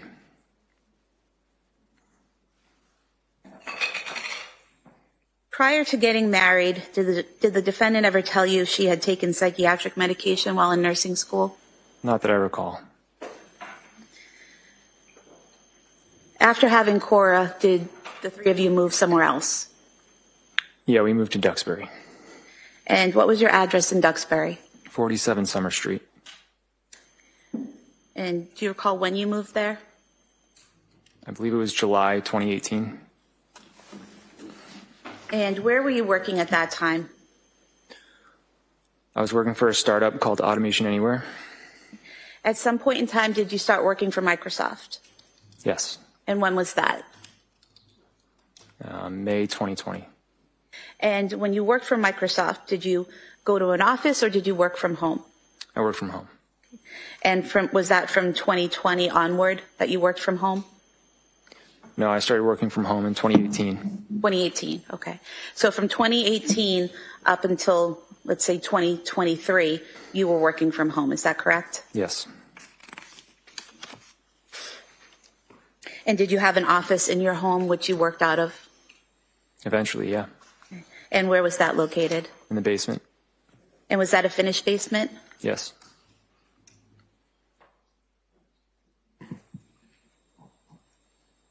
Going back to after Cora was born, do you recall the defendant having any physical issues after the birth? Yeah. And what were those? I think there was a lot of tearing, and she bled a lot. Did it take her a while to recover physically? I would say so, yeah. Did she have maternity leave at that time? Yes. Where was she working? Mass General Hospital. And what was she doing there? She's a labor and delivery nurse. At that point in time, when she had Cora in 2017, how long had she been a nurse? 3 years, maybe? And do you recall how long her maternity leave was with Cora? That was the shortest of the three. I want to say it was 10 or 11 weeks. And did you have paternity leave at that time? Yeah, I had 2 weeks. 2 weeks, okay. When you went back after the 2 weeks back to work in the home, were there any issues that you noticed the defendant having? Yeah, I'm sorry. I just want to correct an earlier statement. I was working for Pegasystems when Cora was born. Okay. And then eventually you worked for Microsoft? Yeah. Okay. And so after the 2 weeks of your paternity leave, the defendant was still on maternity leave, correct? Yes. Okay. And did she have to take any psychiatric medications at that time? Not that I know of. She had a lot of anxiety, but Okay. So you're saying that she had some anxiety at that time, is that correct? yeah. How did that manifest, or how did you know that? She just really struggled with the date of going back to work.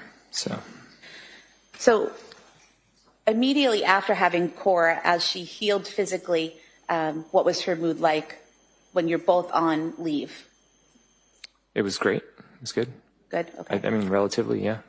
And so did the anxiety start as it became closer in time to when she had to go back to work? Yes. How many shifts was she working at that time? Before Cora was born, she was working at least 40 hours, maybe more. After she went back to work, it was, I think, initially just one. One shift? Yeah. And was that a 12-hour shift? It was per diem, Per diem. and then she eventually did 2 shifts. Okay. I think it was 20 weeks. After 20 weeks, she moved to 2 shifts? I'm sorry, it was 20 hours a week. 20 hours a week, okay. And so from the time she worked her way back up to 20 hours a week at work until she had your next child, did it remain that 20 hours per week that she worked? Pretty much, yeah. Okay. And did you have any assistance in the home during that time after she went back to work? A nanny or a babysitter? Yeah, we had babysitters. We had a babysitter who came probably 12 hours a week. And did that typically happen after your wife had a shift that the nanny or the babysitter would be there? Yeah, so she could sleep. Did the defendant work overnights? Yeah. And how long did you have that nanny or babysitter for? Several years. Do you remember her name? We called her Miss Jen Miss Jen? Do you remember her last name? Shanahan. And then you had a second child, is that correct? Yes, And what was their name? Dawson. And what was Dawson's date of birth? September 30th, 2019. And was Miss Jen still helping out in the home at that time? Yeah. And what was Dawson's delivery like? Pretty traumatic. How so? He was in I think a breech position. So he came out in I guess I don't know much about it, but not an ideal way, and it caused just significant bruising and tearing. So again, did the defendant with this second pregnancy have some pain and difficulty physically healing from the birth? Yeah, much more so than Cora. Okay. And was she on maternity leave at that time? Yes. How many weeks leave did she have at that time? I don't recall, but I think it was more than the traditional 12. I want to say it was 13 or 14, maybe more.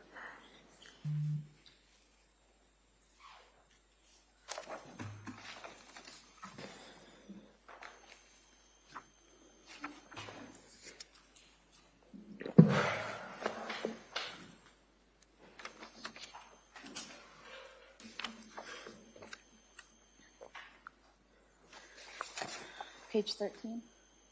If I may approach. You may. You don't have to keep telling me the pages, that's okay. I could have you look at page 13 and just read to yourselves lines 6 through 10, and then just look up when you're finished.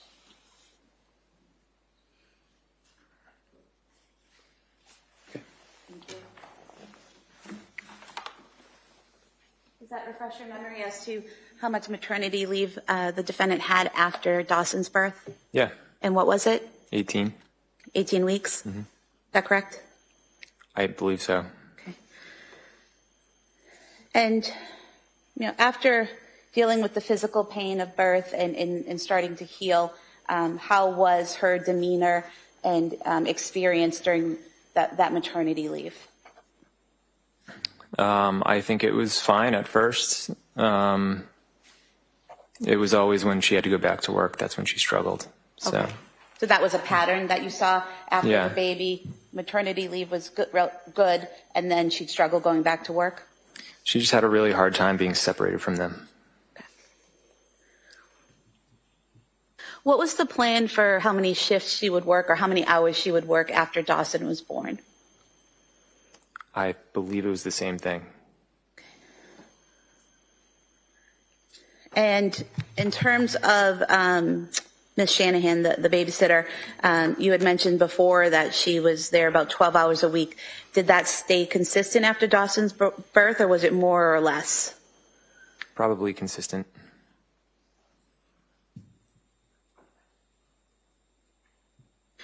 After Dawson's birth, did the defendant ever tell you whether she was on any psychiatric medication after Dawson's birth? No.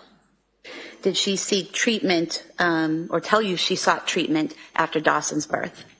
Yeah, she got a therapist for a short period of time, but it didn't last very long. Did she tell you that at the time or later? At the time. Okay. And did she have any psychiatric hospitalizations or commitments at that time? No. What about after Cora's birth? Any psychiatric hospitalizations or treatments? No.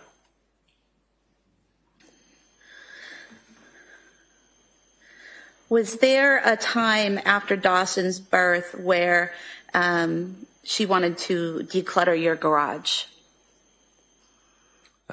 Maybe at some point. Okay. Yeah. And did you assist her with that? Yeah. Okay. And how was that done? We had a lot of stuff to throw away, and I think we sold some stuff on Facebook Marketplace. We just had a lot of stuff. So did the two of you go through the items in the garage and organize it into what you would keep, what you would throw away, and what you would sell? Yes. Okay. And so it was very organized? I would say so, yeah. And you finished the project, is that correct? It was always ongoing. Now, eventually you had your third child, correct? Yeah. And what was their name? Callan. And what was his date of birth? May 26th, 2022. Can you describe that delivery for us? It was great. From what I could tell, it was relatively quick. It was during the day.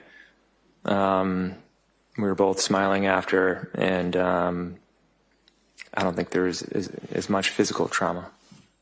Nothing compared to what happened with Cora or Dawson, is that correct? Correct. Did the defendant have maternity leave after Callan's birth? Yeah. And how long was that leave? She never went back.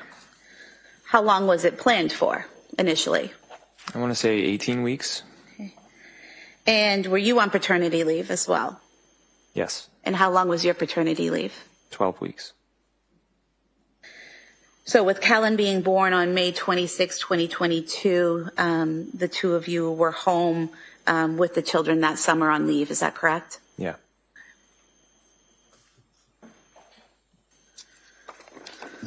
What was family life like during that time period, those summer months? It was great. We had a lot of time off. I was able to spend a lot of time with, I spent a lot of time with Cora and Dawson. So I would take them around, the playgrounds and birthday parties and stuff like that. Okay. And what would Lindsay be doing while you were with Cora and Dawson?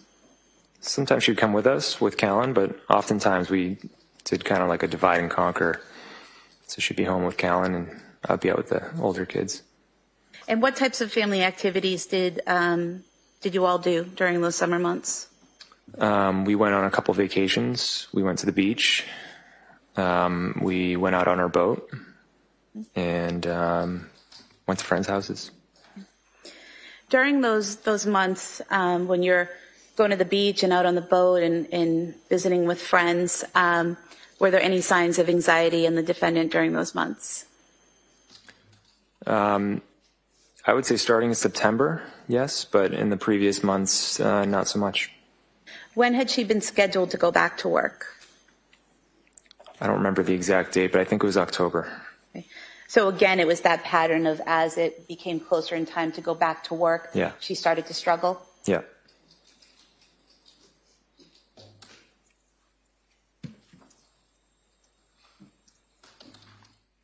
During the times when she would get anxious, when it was time to go back to work and she would start being anxious, did you ever have any difficulty understanding her when she spoke? No. And did she ever exhibit any behavior that made you concerned enough to call a doctor or want to commit her? No. When she was showing this anxiety, what were you seeing in her behavior? Just a lot of stress. There were days where she had all three kids, and there's different nap schedules and different needs. So it was just really stressful. Okay. And you're still working in the basement office at this point after Callan's born, correct? I went back to work late August. Okay. And when you work downstairs, how often would you come upstairs during the day? All the time, for lunch or just to say hi. Were there times when Lindsay would ask you to hold the baby in the office while she was doing something? So, yeah. Okay. And were there times when you would watch one or more of the children while she took another to a doctor's appointment or to an errand or something like that? Yeah, if it worked out with the schedule, yeah. Okay. What was the plan in terms of how many shifts or hours she was going to work after Callan? I believe the plan was 2 shifts per week, but there was a lot of flexibility. She could have done really anything. Do you recall saying previously that you were going to start off with 1 shift and hopefully move to 2? I could imagine, yeah. Okay. And you said there was some options, correct? What were those options if that didn't work out? Well, I always put money aside in basically our own maternity account, just so that if she needed more flexibility, we planned for that. So if she needed more time off, more than what her work would provide for her, you were financially secure enough to afford that at that Yes. time?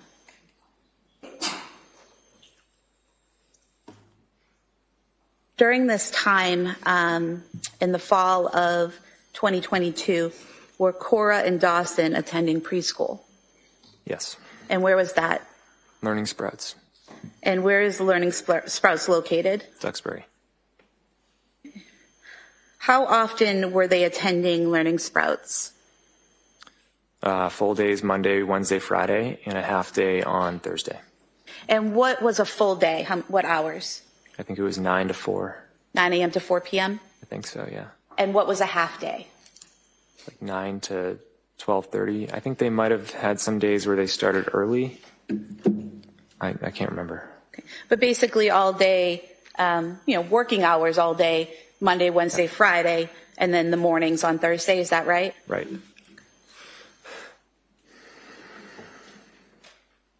And who would do drop-offs for school? We both would. And what about pickups? Both of us.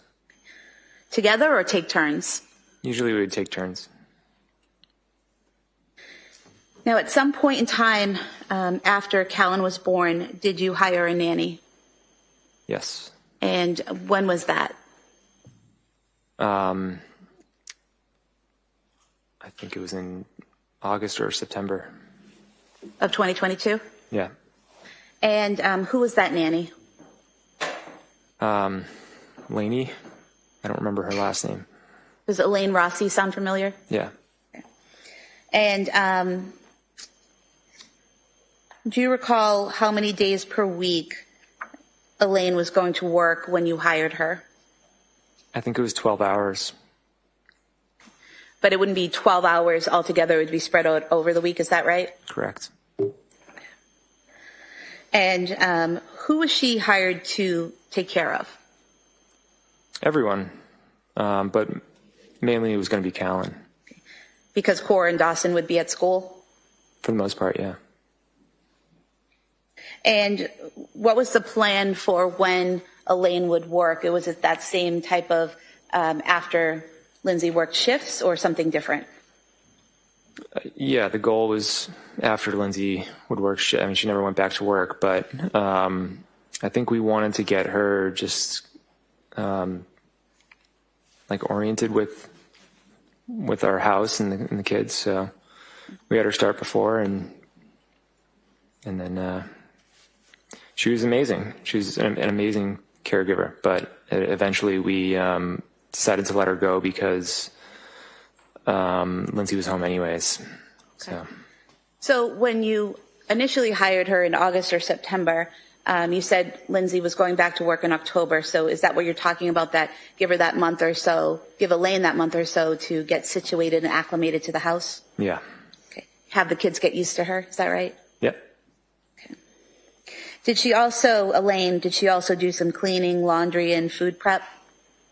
Yeah. Yeah, she was amazing.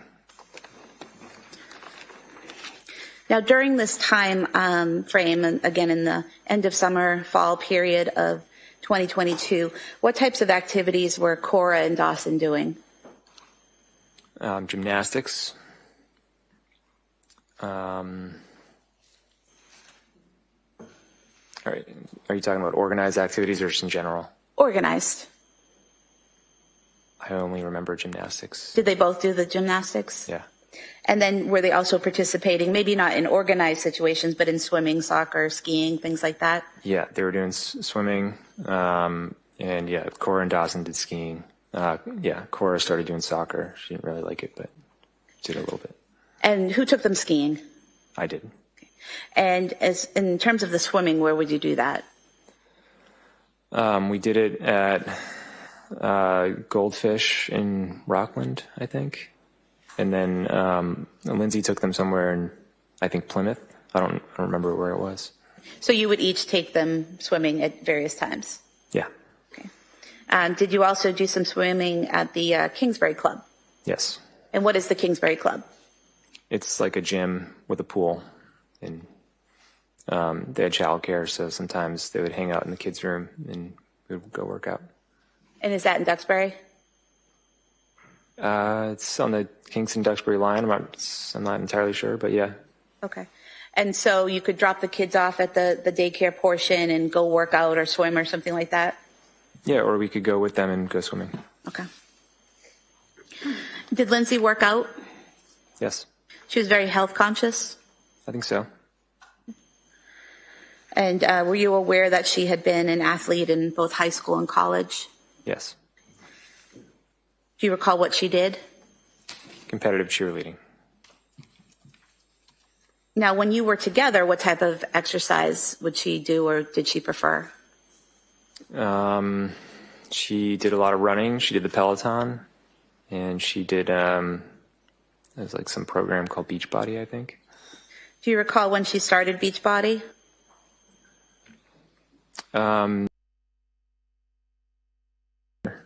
So right before having Callan, would that be accurate? Probably, yeah.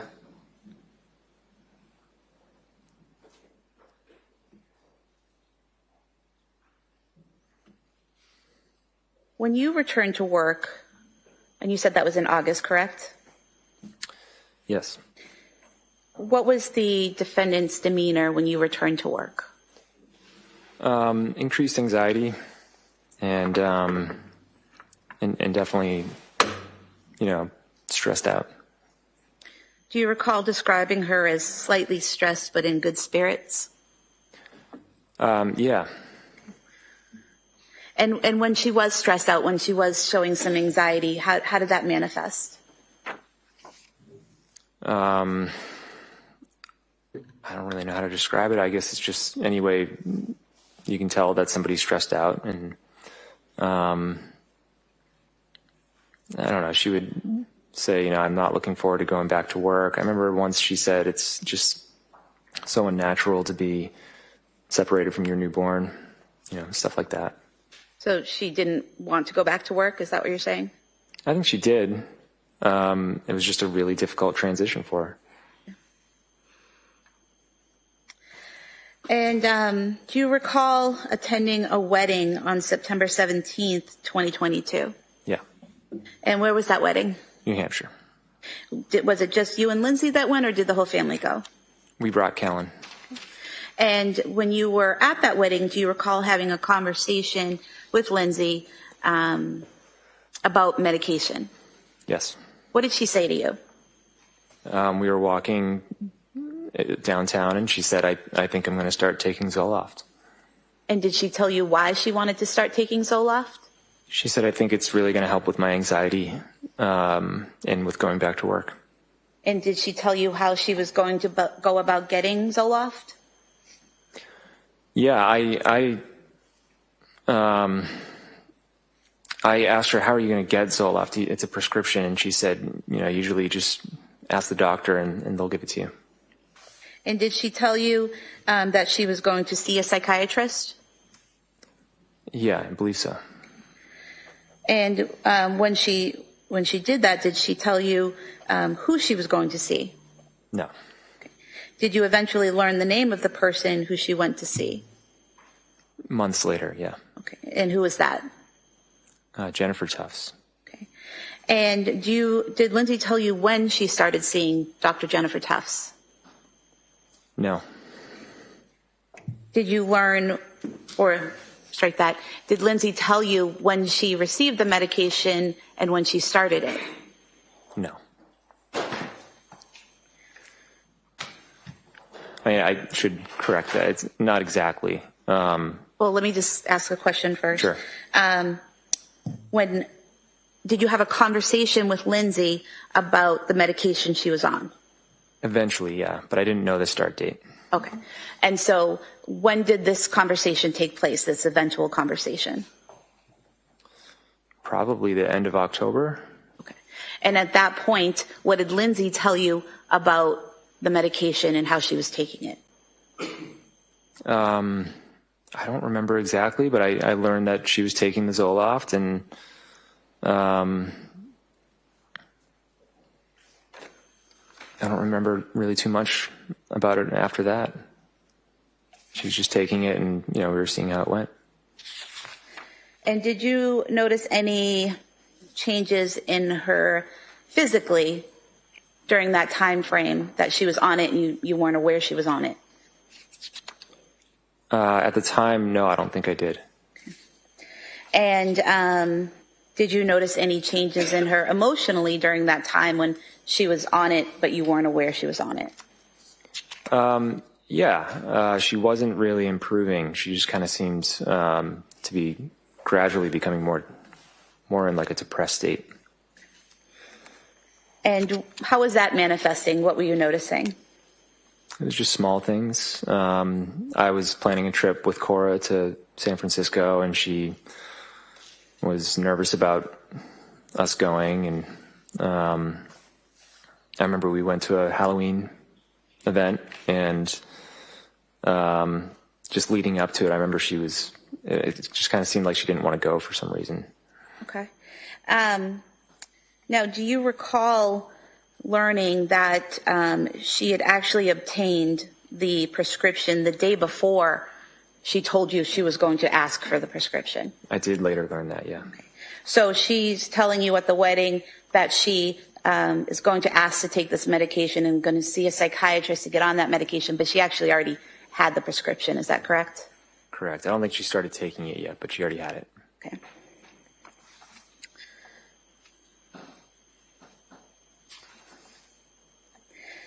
And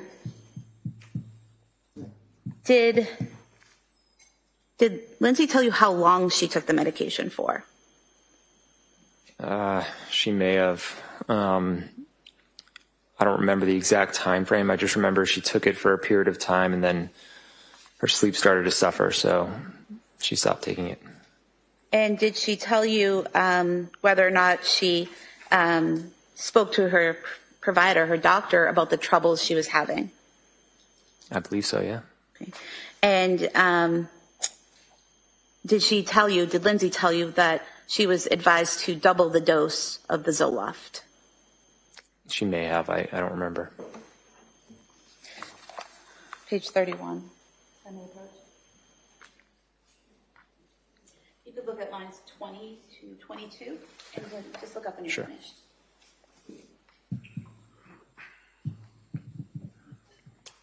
Okay, yeah, apparently she did. Did that refresh your memory? Yeah. And so did Lindsay tell you that she was supposed to double the dose? I guess she did, yeah.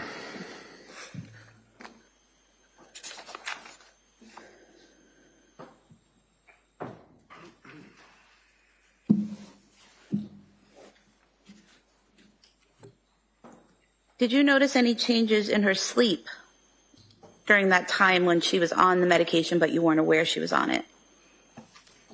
Eventually, yeah. When was that? I don't remember the exact dates. But she just, one night she said, do you mind? She started by saying, I'm not mad or anything, but do you mind sleeping in the basement? And letting me just sleep in our room with Callan. And then you can take the monitors down in the basement, and if Cora and Dawson get up, you can get up with them. She said, I've just been having a lot of trouble sleeping, and I'm hoping that, like, if there's less in and out, then there'll be less disruption. Okay. Had you noticed prior to her telling you this that she was up a lot or having trouble sleeping, like physically seeing her awake? No, not that I recall. And did you in fact start sleeping in the basement for a period of time? I think I did it for like 2 nights, and then she actually went down in the basement. Okay, so then you went back up to your bedroom to sleep, is that correct? Yeah. And how long did Lindsay sleep in the basement for after that? Maybe a couple weeks. And so during that time frame, was she telling you that she was still having trouble sleeping? Yes. But you weren't actually down there watching her sleep. You're getting this information from her, correct? Correct.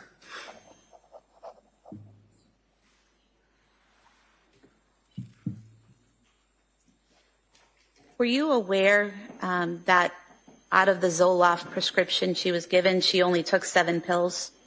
No.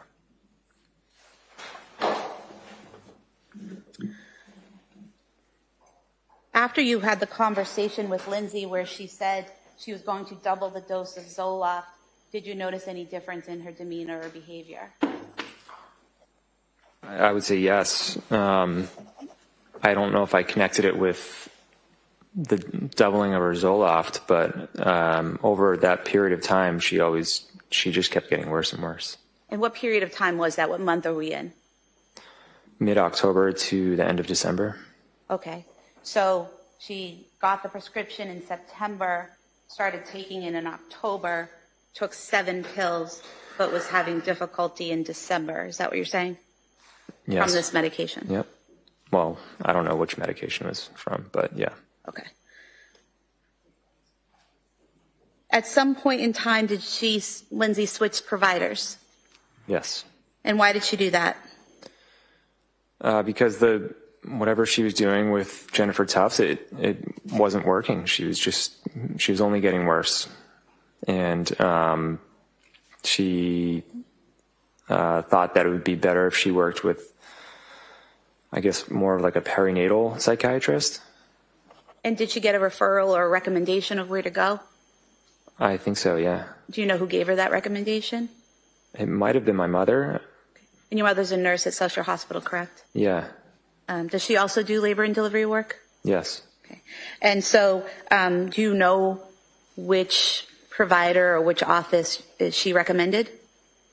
Yeah, her name is Julie Paul. And was she at the South Shore Perinatal Clinic? Something like that, yeah. Okay. And do you know when that was? I don't know the dates on that.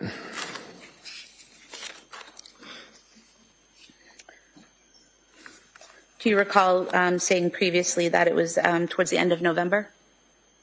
Yeah, that sounds accurate, yeah. Okay.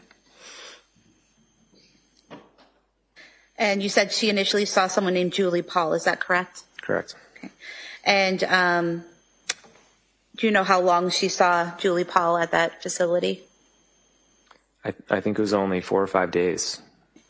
And were you aware that Julie Paul left that office? Yes. And do you know who Lindsay saw after Julie Paul? Rebecca Gelata. And was Rebecca Gelata a nurse practitioner? Yes. Were you aware that she also saw a licensed social worker therapist named Letitia Dukes while she was at the South Shore Perinatal Clinic? I don't recall Letitia Dukes, but it's possible. So Lindsay never told you that she had therapy sessions with a person named Letitia Dukes during that time frame? I don't remember any therapy sessions now. Okay. After switching to Julie Paul and then Rebecca Gelata, did Lindsay start coming home with different prescription bottles? Yes. Okay. And were some of these medications that she came home with, were some of them during the time she was with Dr. Tufts? I think some of them were, yeah. And some of them were while she was with Julie Paul, is that correct? Correct.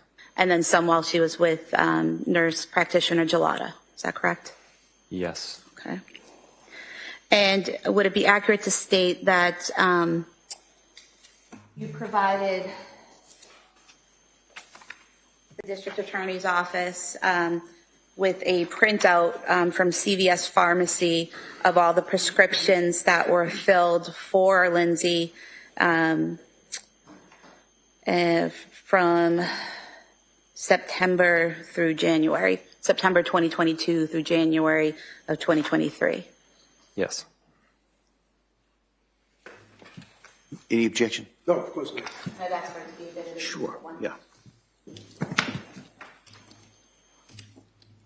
In members of the jury, one of the things I forgot to tell you is anything that's entered as an exhibit, you'll have with you in the deliberating room when you're deliberating. So you'll have a chance to go over that as well. So you'll have anything that's marked as an exhibit. Okay? Thank you. Now, while she was taking these medications, the various pills, were you always with her, watching and monitoring exactly what she took? Not always, no. Sometimes you'd see it, sometimes you wouldn't? Yeah. Directing your attention to February 6th, 2023, did you go to the district attorney's office and, or have your attorney go there and provide a bag of prescription medication that had belonged to Lindsay? Yeah. I think the police took a bag of prescription medications that night, the night my kids passed away. Mm-hmm. And then there was a bag that I had in my truck that I was supposed to, nurse practitioner Charlotta said you can bring them to like a police station and they get rid of them for you. But I never got around to it. And where had you stored those in your truck? In the center console. It's like underneath the center console that opens. You have one of those center consoles that open up, but then there's another larger compartment below it? Yeah. So was it your plan to bring these to a location where they could be properly disposed? Yeah, I didn't want to just throw them in the trash, so. And these were all medications that had been prescribed in the past to Lindsay, but she was no longer taking, correct? Right.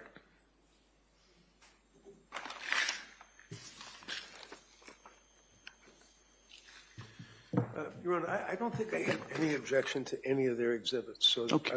she doesn't have to keep showing it to me. That's All fine. right. So I'll assume if you do have an objection, just Sure. rise, let me know. Okay. Thank you. So for the record, a bag here with 9 pill bottles as Exhibit 2, please.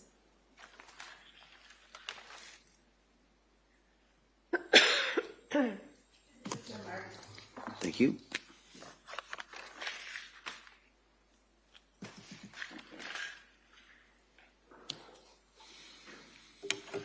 And so looking in Exhibit 2, we have the Zoloft that was prescribed by Dr. Tufts and filled on September 15th, 2022. And I think I asked you earlier, you weren't aware that only 7 pills were taken out of this, correct? That's correct. Okay. And then there's another prescription in here for Ativan that was filled on October 26, 2022. Were you aware that only 6 pills were taken out of that bottle? Can you say the date again? October 26, 2022. And how many did it start with? Let's see.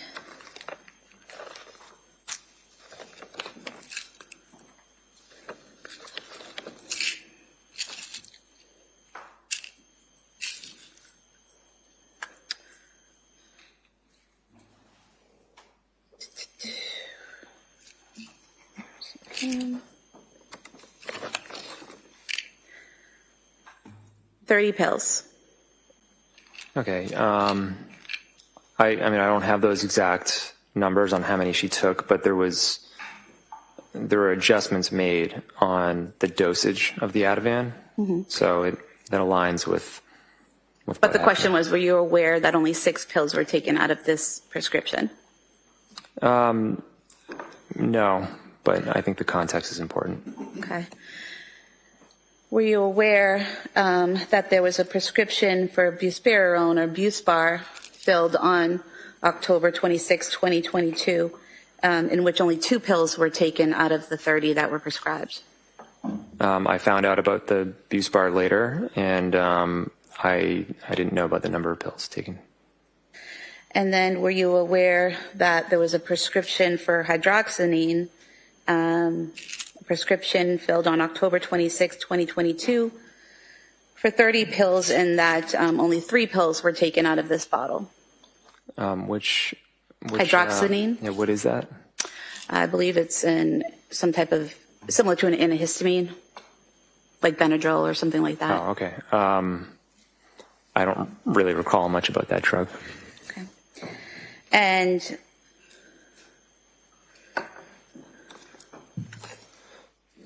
were you aware in this bag there was another prescription for Buspar that was filled on November 9th, 2022, 30 pills prescribed, and no pills were taken out of this bottle. Were you aware of that?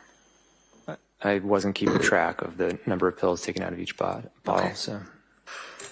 And then just ask you about one more, the trazodone, prescribed on November 16th, 2022, by a doctor from South Shore Hospital, 30 pills. Were you aware that only 7.5 pills were taken out of this prescription?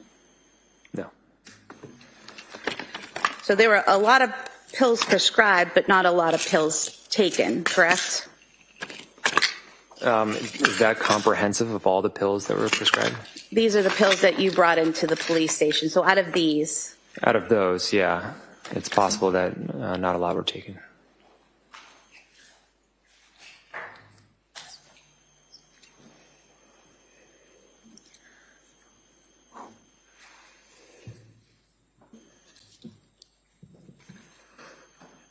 do you recall what was the most amount of pills prescribed? I guess I could ask this better. What was the maximum number of medications she was on at any one time? I want to say 3 or 4. Okay. Would it surprise you to know that she, at any given time, the most she was prescribed was 3, but most of the time it was 2 medications that she was prescribed at any given time?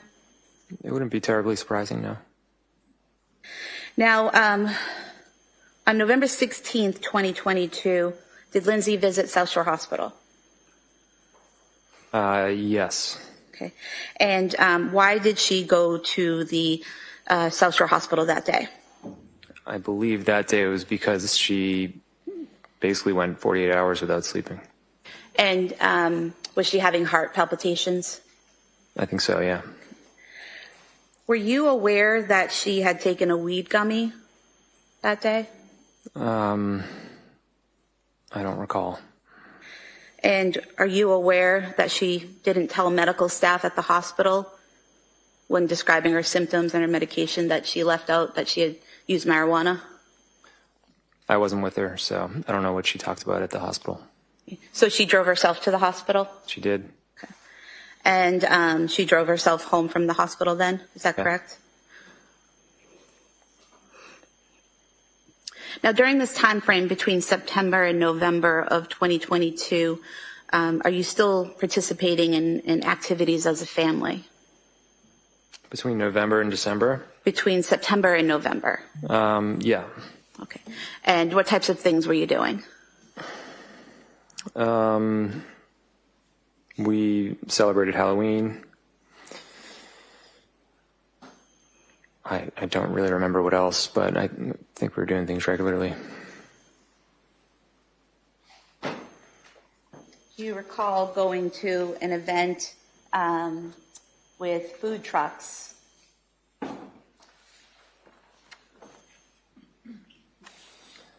Yeah. And do you recall going to an event in November where there were trains to ride with the kids? Yeah. So we have the photo from the food truck event, this is Exhibit 3. And the photo from the train event is Exhibit 4. 3 and 4 somewhere. Can I publish? You may.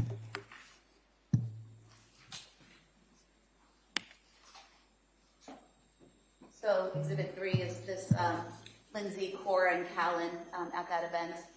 Yeah. And Exhibit 4, this Lindsay with all 3 kids at that event in November. Yeah.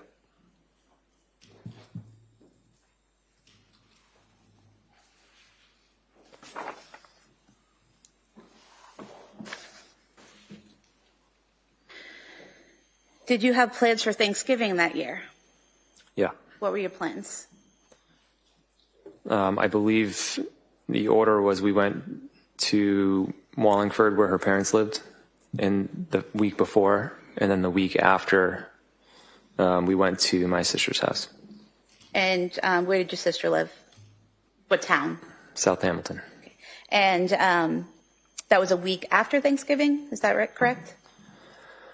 I think so, yeah. Yeah, it was.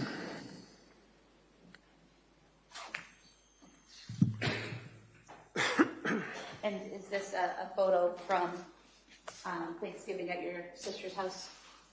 Yes. I could have this photo marked as Exhibit 5, I believe. All right, that may be marked. Exhibit 5.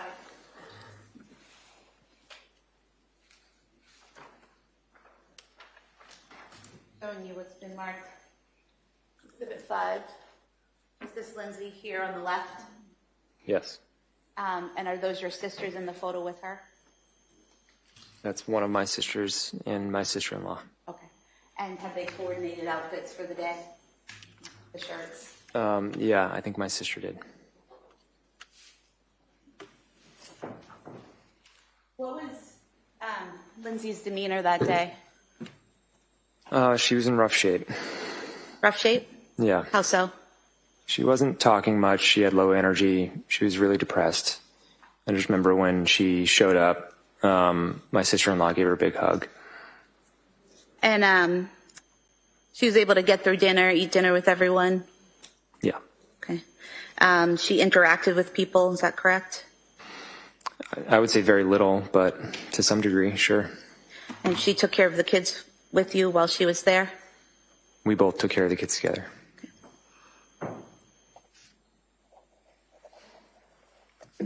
You mentioned earlier that your wedding anniversary is in December, is that correct? Yeah.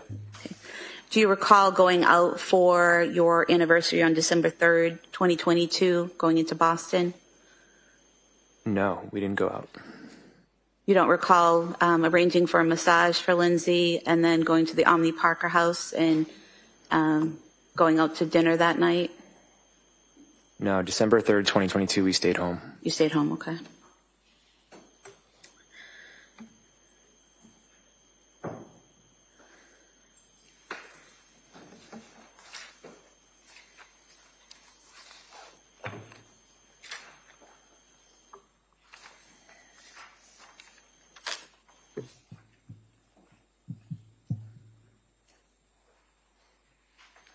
Showing you a photo of you and Lindsay.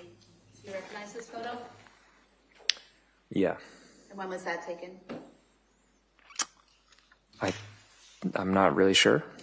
It wasn't taken on December 3rd when you were out celebrating your anniversary? In 2022? Yes. No. No, we wanted to go out, but we canceled because she wasn't feeling well. So we stayed home. We got takeout. Okay. Did you also, on November 26th, 2022, go out as a family to get a Christmas tree? Yes. Well, probably. I don't know. But yeah, around that time, yes. Okay.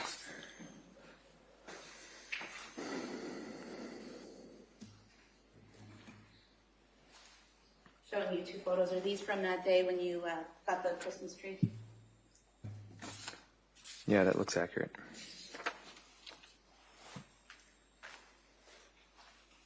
You could have the first photo of all 5. Six. And then the second one is Exhibit 7.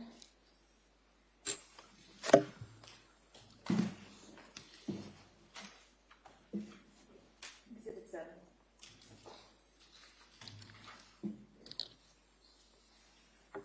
Showing you Exhibit 6. This is all of you at the tree farm. Yeah. And Exhibit 7, those are the kids. Yes.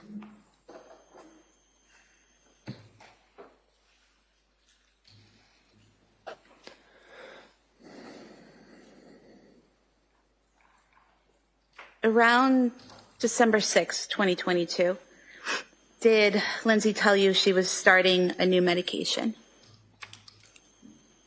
I don't remember specifically. Is it that you don't remember the date, or you don't remember her starting a new medication?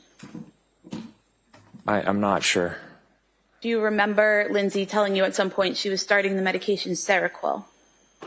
Yes. Do you remember around what time frame that was? I thought it was before December 6th. Okay. And do you recall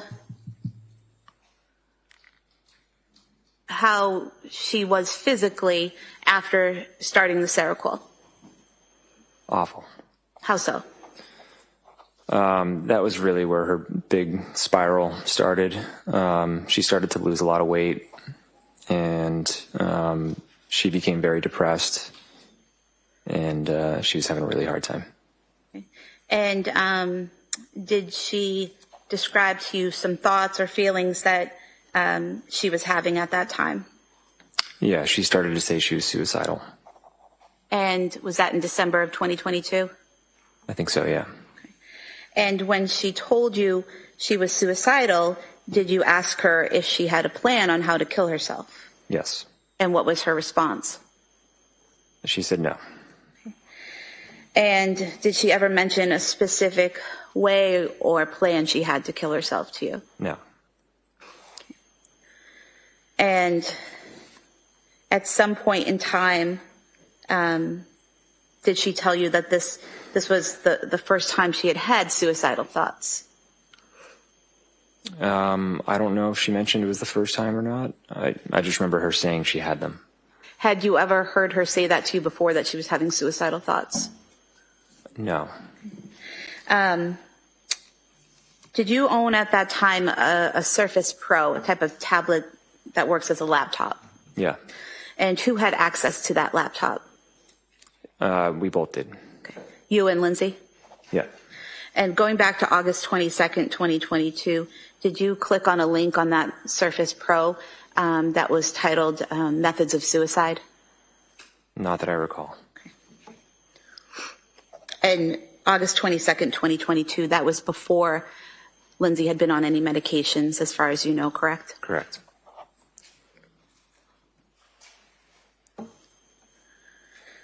Going back to December, she's told you that she's having these thoughts. What's your reaction when she tells you that she's having these suicidal thoughts?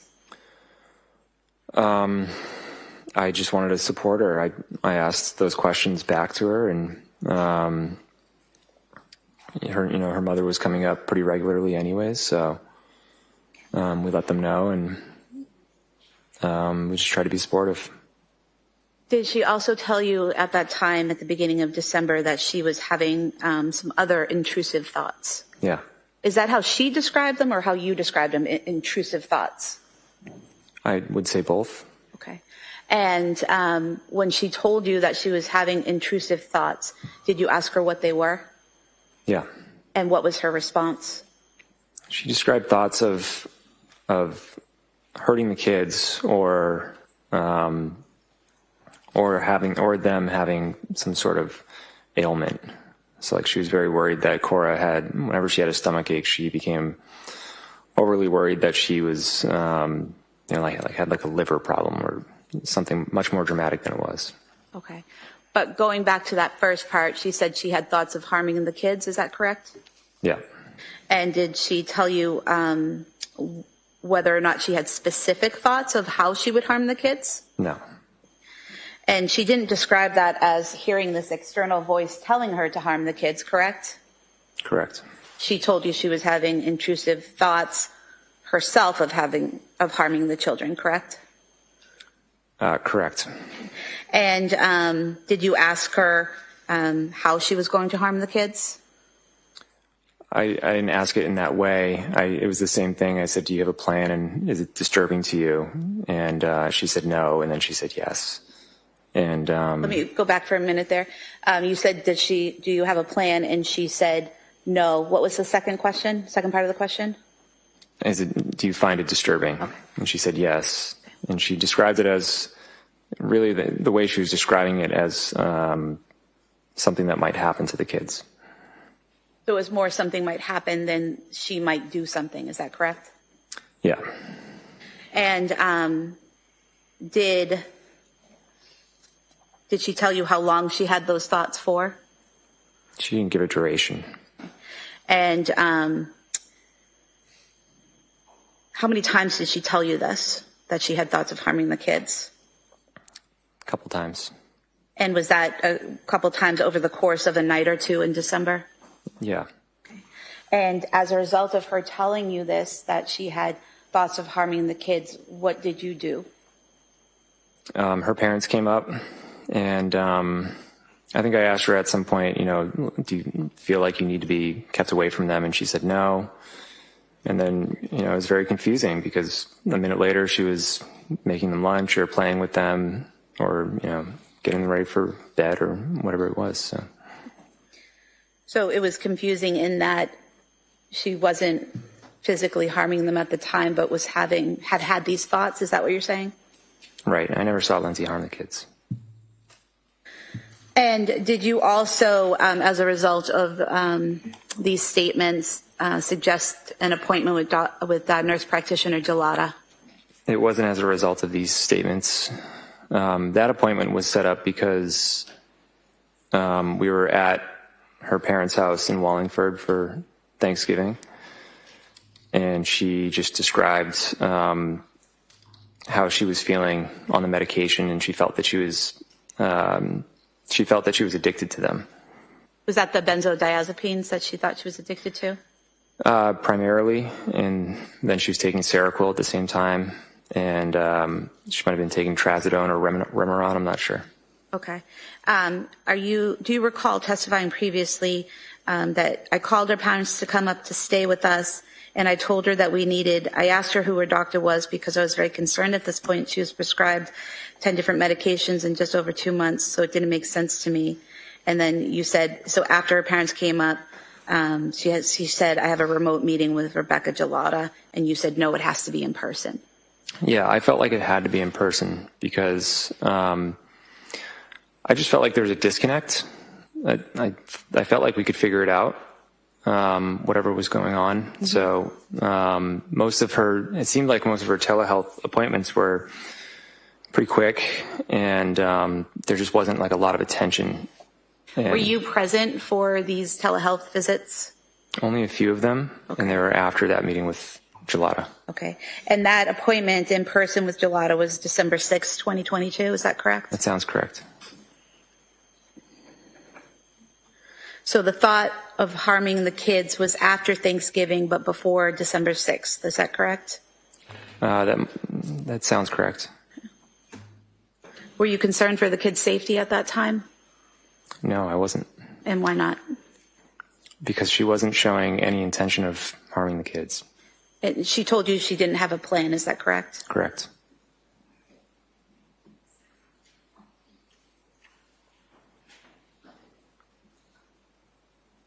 Now, directing your attention to December 15th, 2022, did Lindsay go to Mass General Hospital to the emergency department that day? Yeah.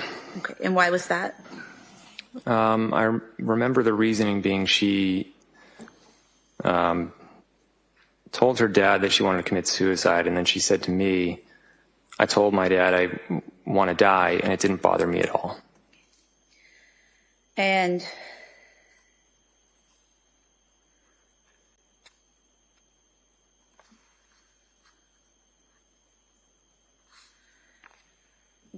as a result of those statements, you brought her, or did she bring herself to Mass General? I think I brought her that time. And at Mass General, she saw medical staff, correct? Yeah. Okay. And did they recommend to her some type of admission to McLean Hospital? I remember there was one doctor who was in favor of that, and there were two others who were more in favor of a day program. Okay.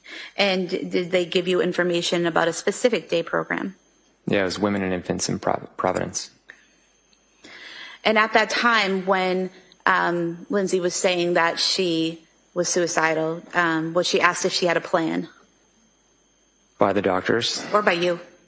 I was always checking in with her, and she never told me that she had a plan. I'm not sure what the doctors asked her. Okay.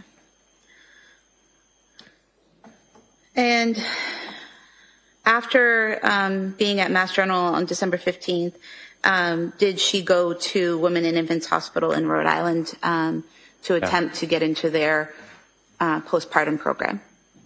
She was already in. She went in as scheduled. Okay. And but she didn't remain in, correct? She was just there for a day? Correct. Okay. And did she go by herself? Did you go with her? I dropped her off, and then I took Dawson skiing. Okay. And at some point in time, did Lindsay reach out to you to say she wasn't staying at the program and to come pick her up? She actually said that the providers at that program suggested to her that she call me and have her come get picked up, and then that I should go in and meet with the providers. Okay. And then after you picked her up, she was no longer in the program at that point, correct? At Rhode Island Women and Children's, right? Well, we discussed it with the doctors, and their recommendation was that the program wasn't right for her. Right.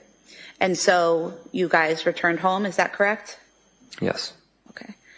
And during this time frame in December,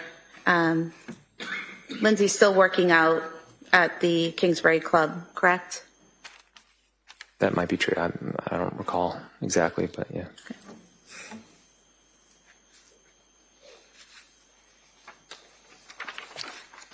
Do you recall her going to the Kingsbury Club on December 6th, 13th, 16th, 17th, or 18th? I mean, I believe that can be true. Yeah, I don't recall those exact dates, but yeah.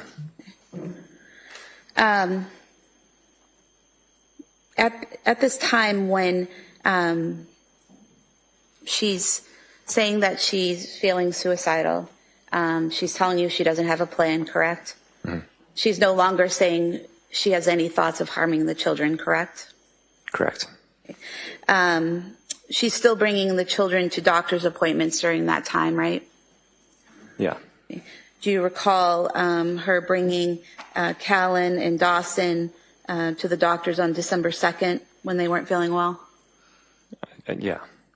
And then she was able to call the doctor's office on December 27th and make an appointment for Callan and Cora when they weren't feeling well. Do you remember that? Yeah.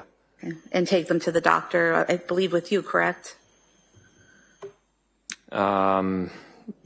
Maybe. I don't know. And then on December 30th, she was able to take Callan to the doctor that day as well and interact with the staff. Is that correct? Probably.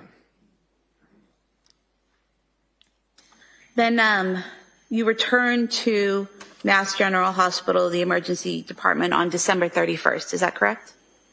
Yes. And why did you go back on the 31st? Because she was still talking about thoughts of suicide, and I was exhausted. I said, I think it's time to go to McLean. And we didn't have a diagnosis, so we just didn't really know what was wrong. And I think for me, I was hoping that McLean could really evaluate her and try to figure out the best path forward. Okay, so the path to getting to McLean was to go to the emergency department at Mass General and be referred to McLean. Is that correct? Yes.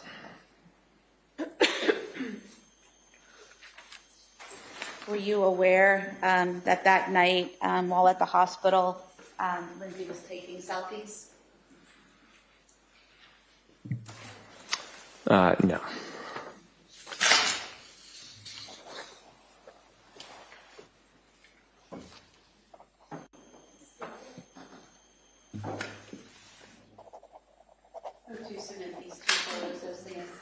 Right, that may be admitted, or they may be admitted.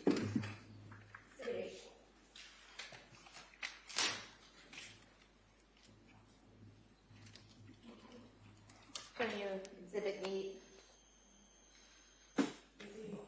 selfie at the hospital, is that correct?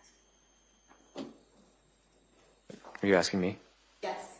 Yeah, I can see that. Yeah. And then the second page is just her legs in the doorway, is that correct? Yep.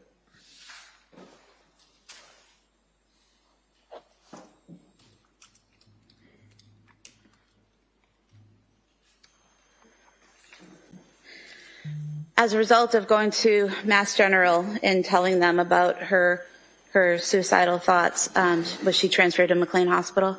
Yeah. Okay. And did you stay with her throughout that transfer process, or were you able to? I was not able to. For some reason, they transferred. I don't know if they do this with all patients, but she was transferred at 3 a.m. Okay.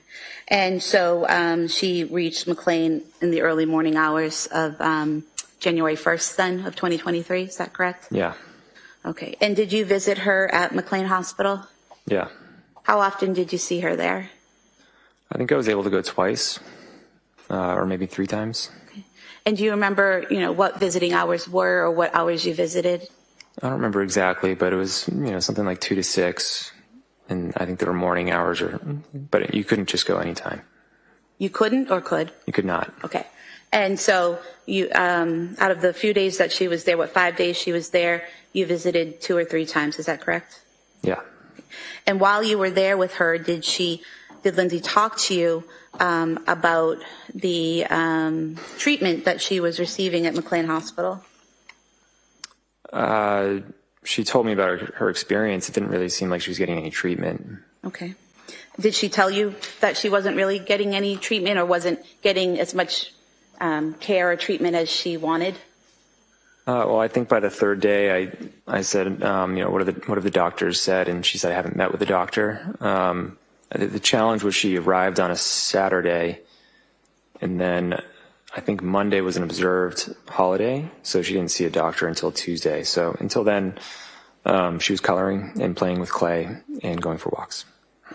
Were you aware that she was seen by a resident, a doctor, the first 2 days she was there, and then an attending on the 3rd day that she was there?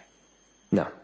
Were you aware that she was seen by a licensed social worker, group therapist, and other mental health workers every day while she was there? Yeah, I didn't get any updates. Okay. Were you aware that she was offered one-on-one therapy by unit staff every day that she was there? No. Did you know that she participated in group therapy on January 1st for 45 minutes, a session about illness and symptom management? I was aware of some group activities. I didn't know the details of it. Okay. And were you aware that she participated in 2 group therapy sessions, one for 45 minutes and one for 50 minutes, one on self-compassion and one on illness and symptom management on January 3rd? I wasn't aware of the subject of any of the meetings now.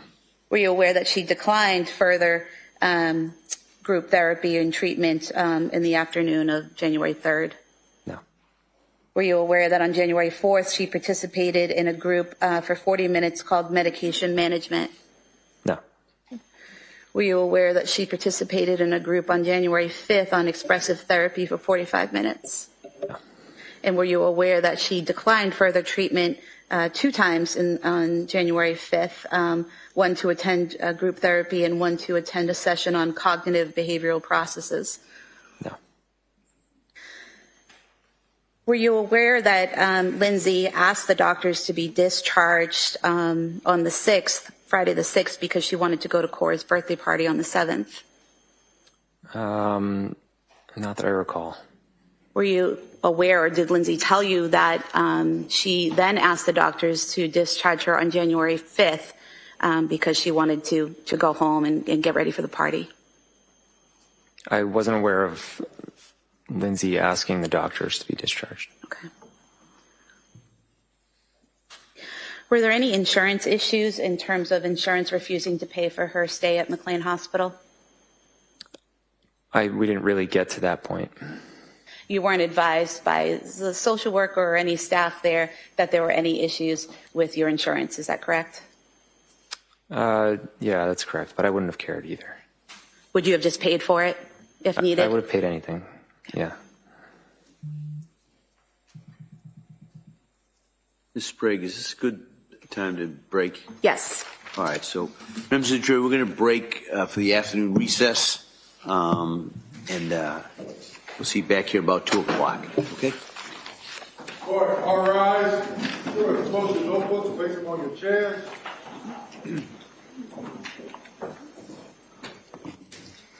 Follow me.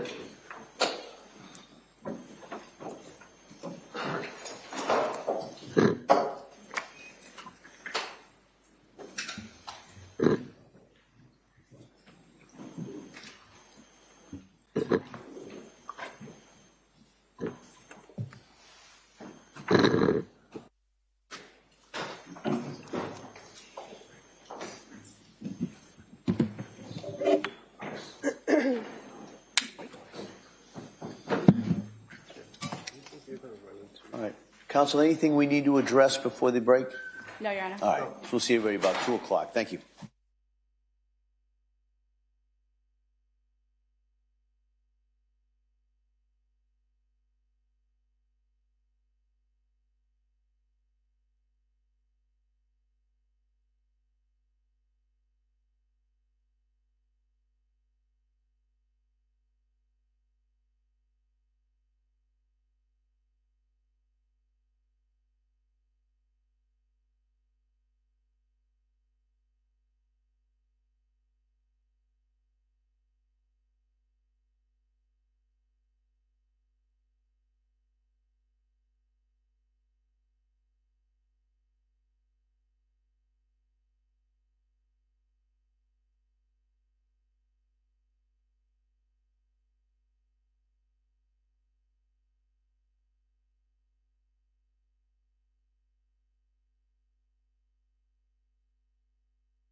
you may be seated.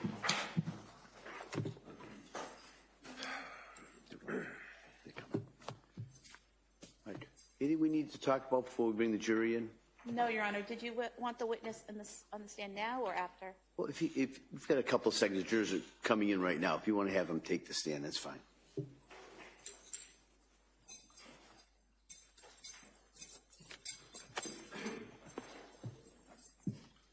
Take this way, sir.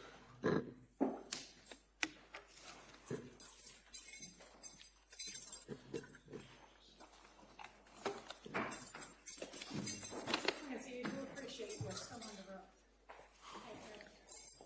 You can be seated.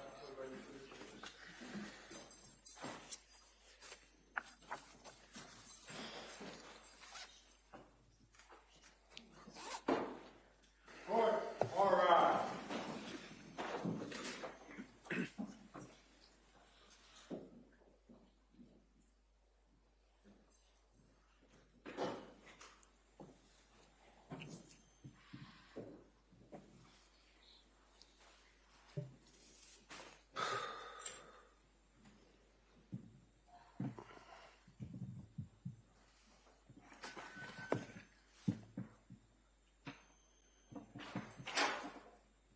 This court's now in session. Please be seated. Your Honor, for the purpose of the record, we return back to the trial in the matter of Commonwealth versus Lindsay Clancy. All parties are present, including the defendant. All right. Thank you. Thank you, members of the jury. Attorney Sprague? Thank you, Your Honor. Sir, before the break, we were talking about Lindsay's stay at McLean Hospital, correct? Correct. Were you aware that she was discharged on January 5th, 2023? Yes. And did you, in fact, bring her home that day? I picked her up, yeah. Were you aware that she had a follow-up appointment with Dr. Jennifer Tufts the following day? Yes. I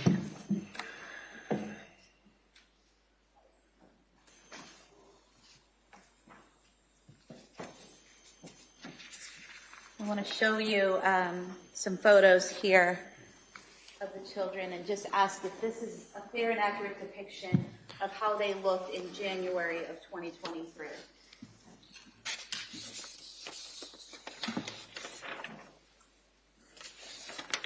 Yes. Thank you. You could have them mark this the next 4 exhibits. All right. They may be marked.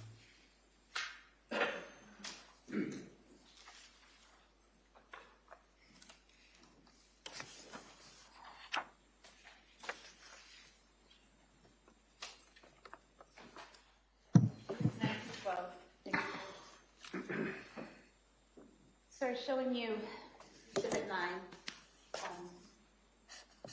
This is Cora, correct? Yes. Can you tell us a little bit about what Cora was like in January of 2023, what her interests were?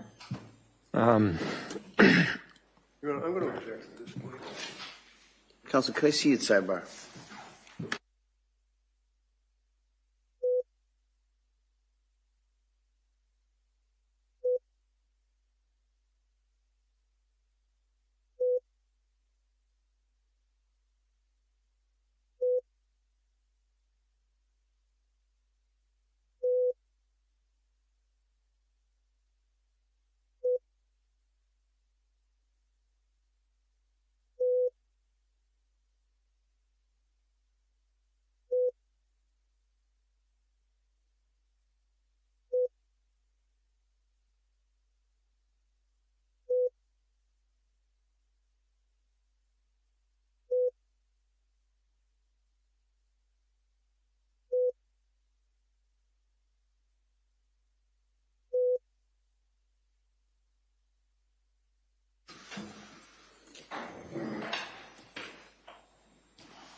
So, sir, if you could just tell us a little bit about Cora's interests at that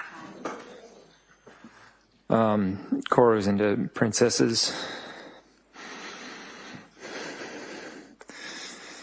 And she had a lot of friends.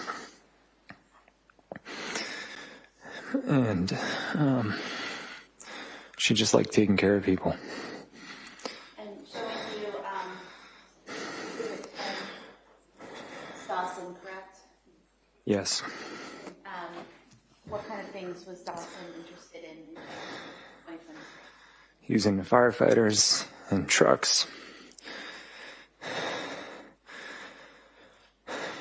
And he liked Paw Patrol.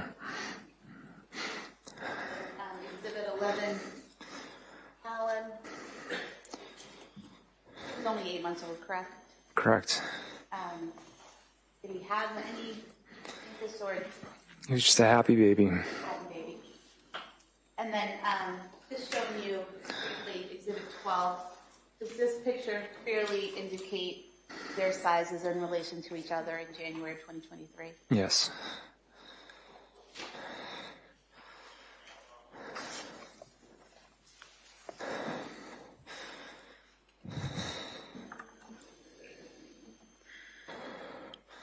After Lindsay was released from McLean Hospital, was there a birthday party for Cora on January 7th, 2023? Yes. And who had organized that birthday party? I think we both did. Okay. And where was it? It was at Nova in Plymouth. And was Lindsay present for the party? Yes. And do you recall who got all the supplies and everything for the party? I think Lindsay did. We could play a video. I'm going to ask you to look at a video and just tell me if you recognize this as a video from the party.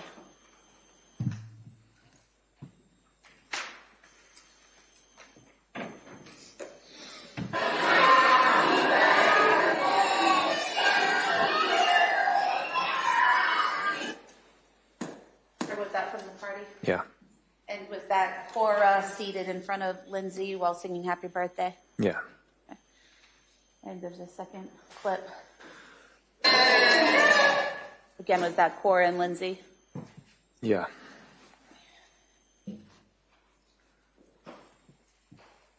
Hope to have the birthday videos as the next exhibit. That may be admitted. 13 so far.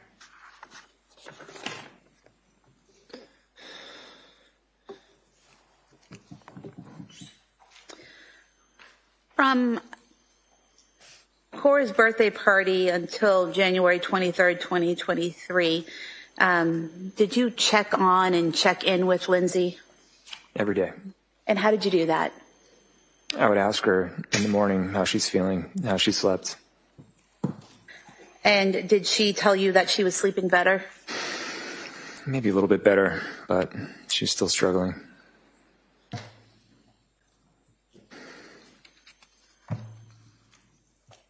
And did you ask her during that time if she had suicidal thoughts? Yeah. And what was her response? She told me no. She told you what? She said no. No. Did she ever tell you during that time period that she was having thoughts of harming the children? No. Did you as a family go to the Museum of Science on January 8th, 2023? Yes. Was the defendant able to participate in activities with the children while at the museum on January 8th? Yes. I'm going to pull up some photographs. Just ask you to ID or identify everyone in the photograph so that the jurors can follow their movements through the video footage in the video. So, if I may, down here in the maroon colored shirt, It's Dawson. Dawson, okay. And in the red skirt, Cora. and in the gray jacket, Lindsay. and here pushing the carriage. That's me. And is Callan in the carriage at that time? Yeah.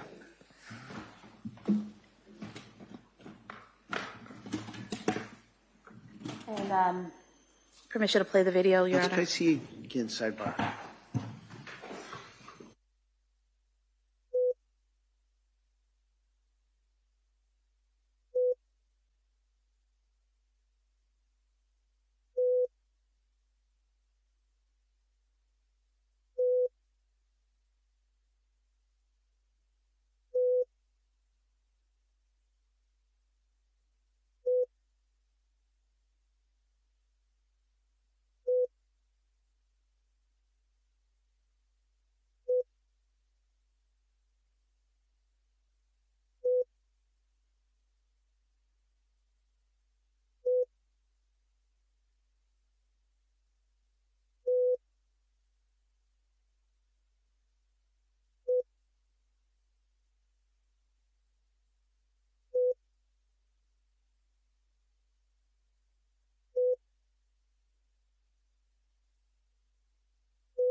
Your Honor, at this time, we'd move to submit the still photograph and the video pursuant to the discussion at sidebar.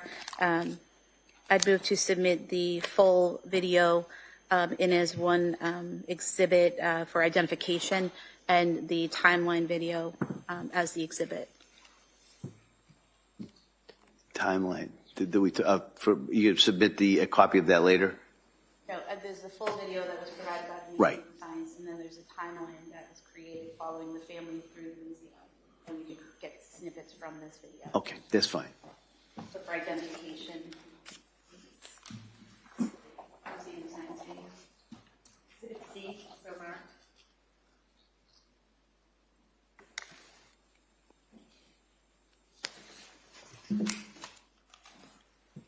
And then museum timeline for the next exhibit, exhibit 14. So marked.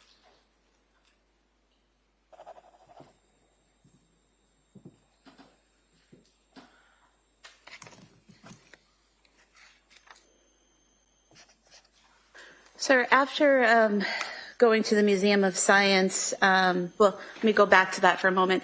At the Museum of Science, do you recall the defendant being able to interact with the children at exhibits that required, manipulating knobs and materials and showing the children how to do those exhibits and interacting with them at those exhibits? Yeah, Lindsay was always able to interact with our kids, even including at the Museum of Science. Okay. And then after your trip to the Museum of Science, do you remember going to the Charlie Horse restaurant with the kids and Lindsay? Yes.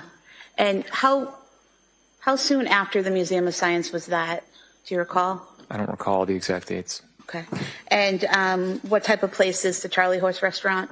It's like a family restaurant with games. And how was the defendant's demeanor at the restaurant? It was good. I was hopeful Why were you hopeful? because she seemed much better. And then on January 14th, 2023, were you able to go to brunch with your friends while the defendant was home with the children? Yeah. And about how long were you gone? About 2 hours. Were there any issues or problems that you were aware of while you were gone? No. She encouraged me to go. She said, "You've just been inside a lot. You should go out." And it was fine. And while you were there at brunch, did she send you photos of the kids and text messages? I think so, yeah.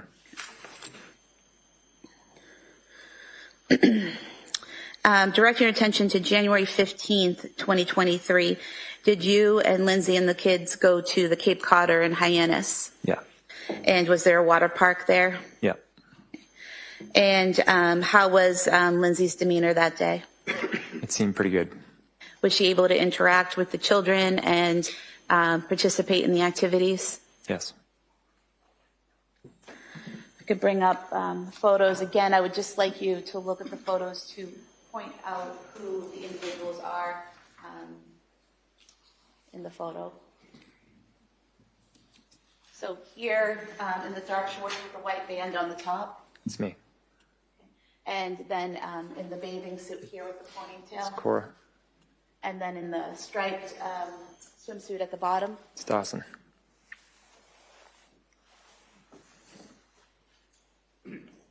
And then here in the black bathing suit without shoulder straps, Lindsay. Lindsay. And that was Cora with her? Yes. And in this third photo, is that Lindsay with Callan in her arms? Yeah.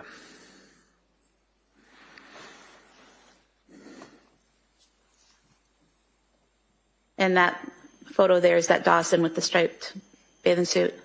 Yep. Yeah. We can go to the video with the court's permission. How long? I'm just going to go to certain clips.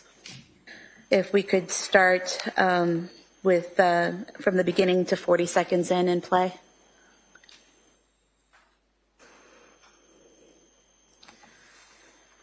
Sir, if you could tell us who, well, can you confirm that that's you and the children and Lindsay arriving now? Yes.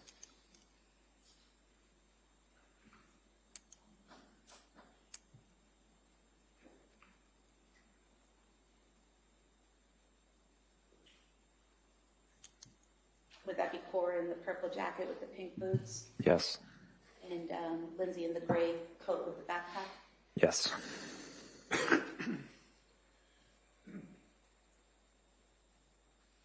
And then if we could go to 139.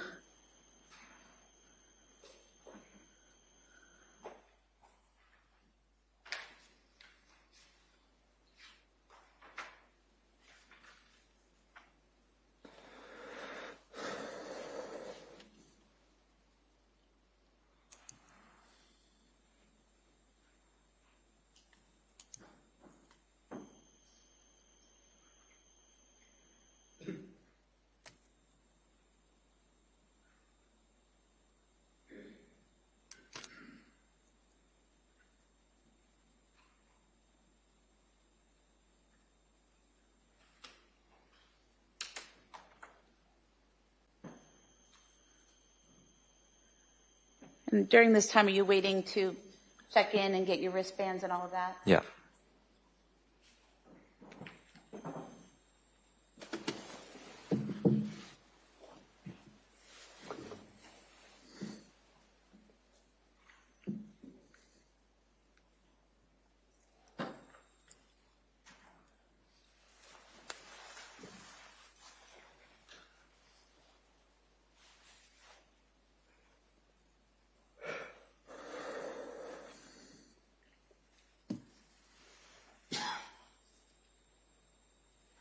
We could go to 647.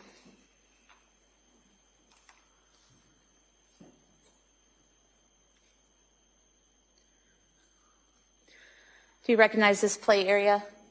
Yes. And did you and Lindsay and the children go over to this hardship area? Yep. Showing you here, is that Cora that just went down the slide? Yeah.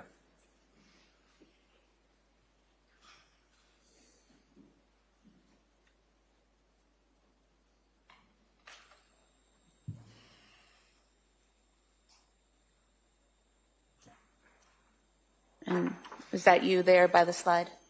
Yeah. We can go to 1122.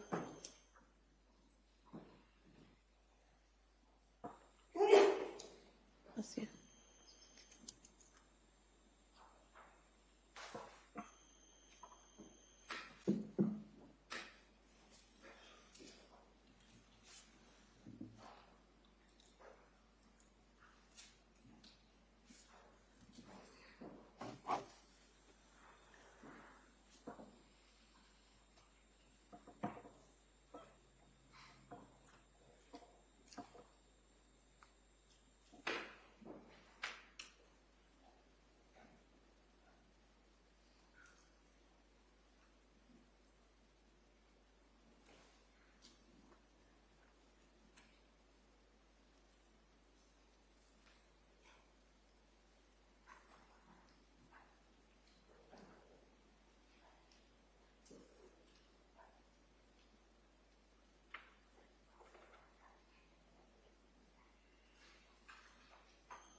We could go to 1406. Oh.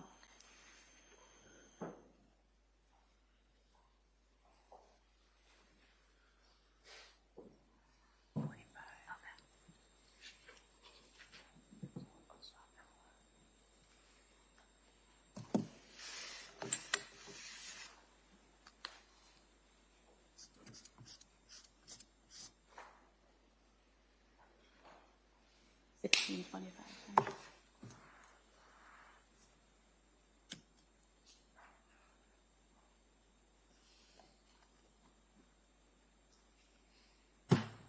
Sir, here at 1625. that Cora and then Lindsay that go down the slide together? Yeah.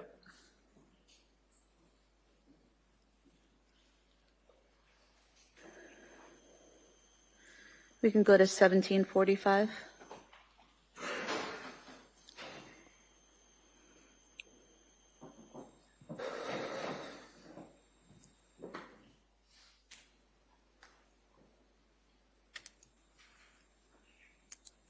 Got the same thing here.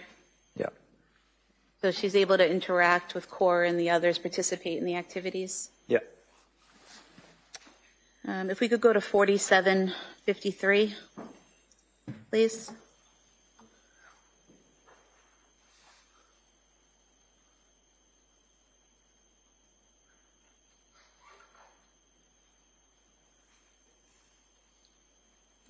You're up in the corner here. Yeah. Is this you and Dawson and Cora entering the pool area? Yeah. Lindsay was with Callan at that time, correct? Yes. So you were comfortable with her being off in a separate area with Callan while you were with Cora and Dawson that day? Yeah. Okay.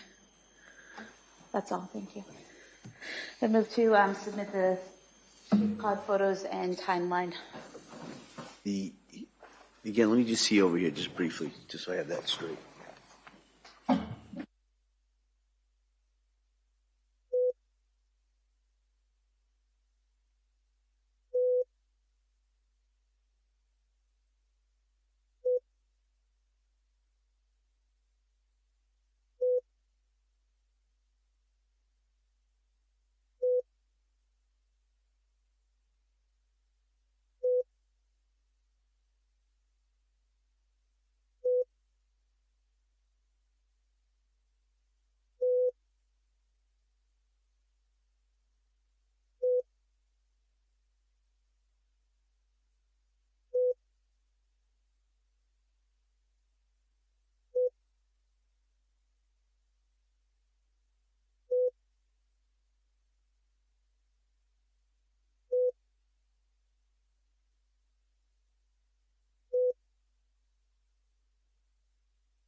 Exhibit with the guidelines at sidebar. All right, pursuant to our discussion, that portion may be admitted. 15 somewhere. What's that, 15? Oh, okay, thank you. Sir, directing your attention now to January 16th, 2023. Did you go skiing that day? Yeah. And who did you go skiing with? Cora. And was it just the two of you? No, we went with another dad and his son, Okay. And who was that dad? Adam Schwebach. Okay. And was Lindsay home with Callan and Dawson that day when you went skiing with Cora? Yeah. Were there any issues or problems that you're aware of when she was home alone with the kids all day? No. And was she able to communicate with you throughout the day? Yeah. And how was that communication done? Text. I might have called her. I'm not sure.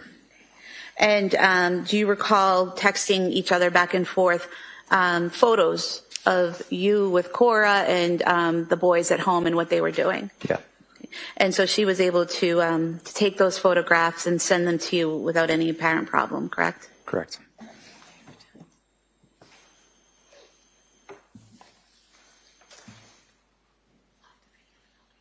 Show you the 3 text messages with the attached photos. If you can see those.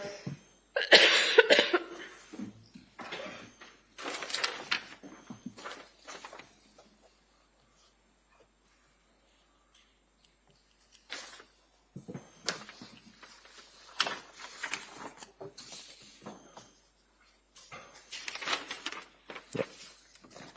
Thank you. And sir, are these accurate copies of the text messages with the photos that were sent between yourself and the defendant on January 16th, 2023? Yes. If I could move to have these marked as the next 3 exhibits, Your They, Honor. they may be admitted.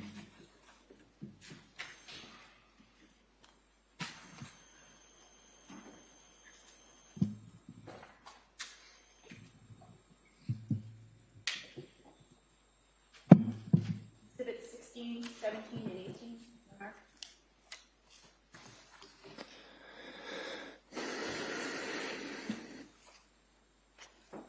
And so, sir, showing you the first photo, which was marked Exhibit 16. Did you start off the conversation by sending the photo of you and Cora skiing? Yeah. And showing you Exhibit 17, did Lindsay respond by taking and sending this photo of Dawson? Yeah. And then did she respond again, sending you a selfie she took of herself and Callan? Yeah.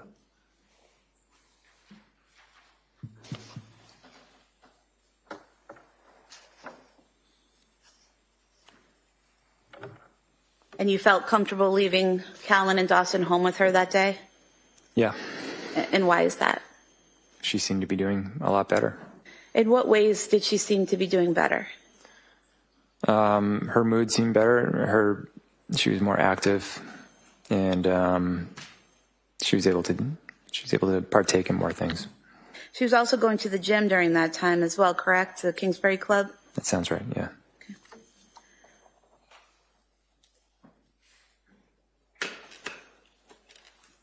Were you hopeful at that time that things were getting better? Yeah. Did Lindsay's parents visit you the weekend of January 21st through the 22nd? Yeah. And whose idea was that? Do you recall? I think it was theirs. I think they were just coming to visit to say hi. Okay. And what did you guys do that weekend? We just hung out and went to a friend's house on Sunday. They left after we got back from there. And whose friend's house did you go to that Sunday? The Carneys. Carneys, okay. And who went to the Carneys?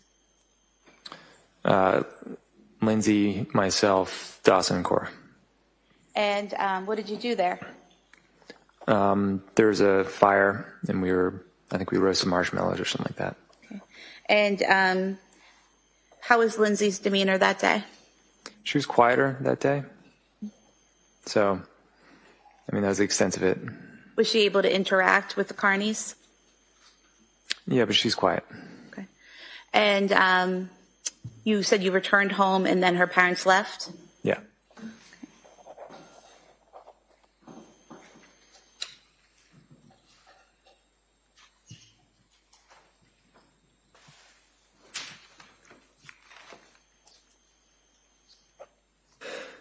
Do you recall Lindsay and her mom taking a picture together that weekend?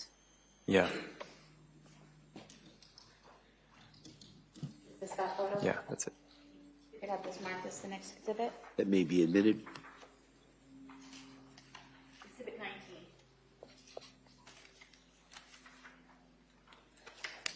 And Lindsay seemed to be doing better that weekend, correct? Overall, yeah. Were you aware that her mother had sent her a text saying something to the effect of, "I'm glad you're doing so much better"? I became aware of that later, yeah.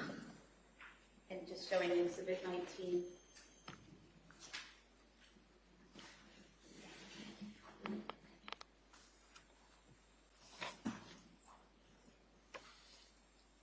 And I'm sorry, Your Honor, I didn't mark the still photo from the Museum of Science. If we could have that as the next exhibit. Sure.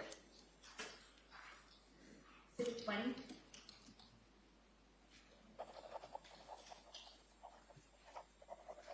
Thank you.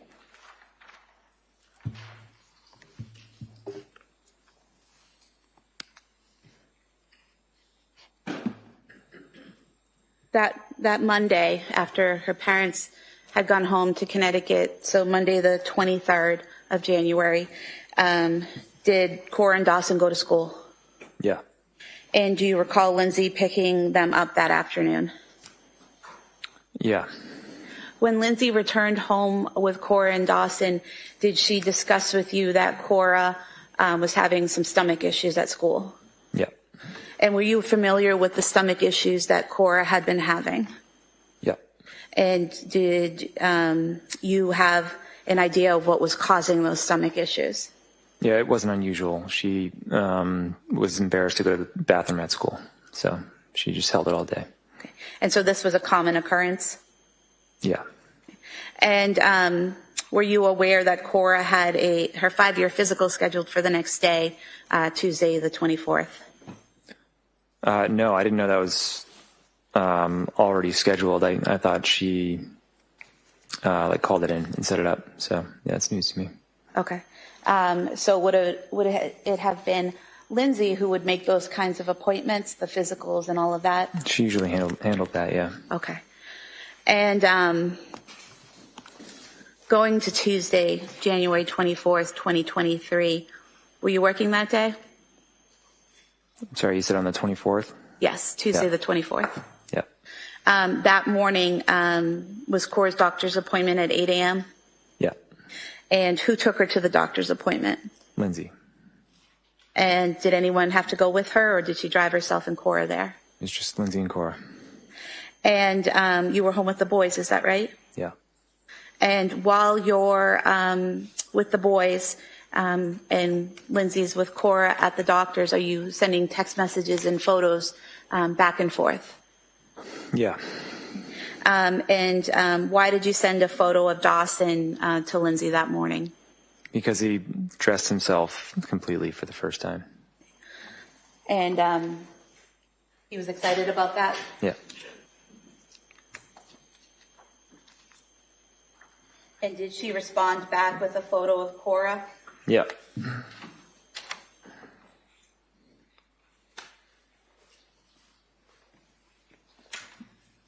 Are these the photos you sent back and forth? Yeah.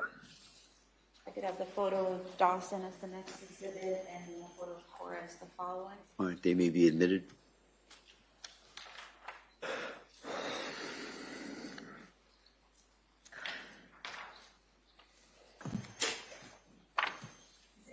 And 22 somewhere? Publishing these. Exhibit 21 and Exhibit 22.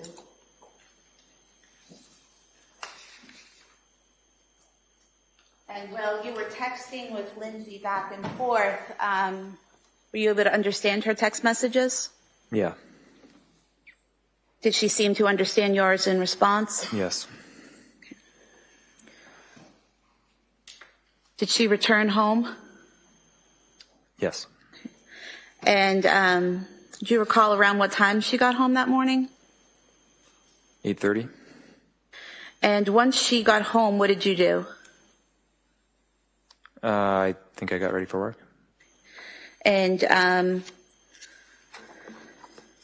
While you were downstairs working in your office, do you know what Lindsay and the kids were doing? They built a snowman and they did some art projects. And how did you know this was happening? She texted me a picture. So Lindsay was continuing to text you and send you photographs throughout that day? Yeah, and I went up to say hi at one point. Okay.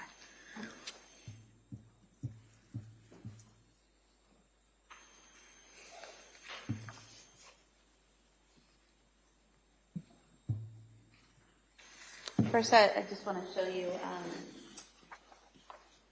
the text messages back and forth. The text being on the right-hand side. If you want to look through there and just see if you recognize the messages going back and forth between you and Lindsay that morning or that day. Right. This is it says activity sensor. Excuse me? I think this is something else. Let's see. So starting at 7 a.m. on the 24th, and we go to 8:17 a.m. This is the photo you sent of Dawson, and then the replies going to 8:18 a.m. Is this the reply from Lindsay? And then throughout the day, just messages back and forth up to the point.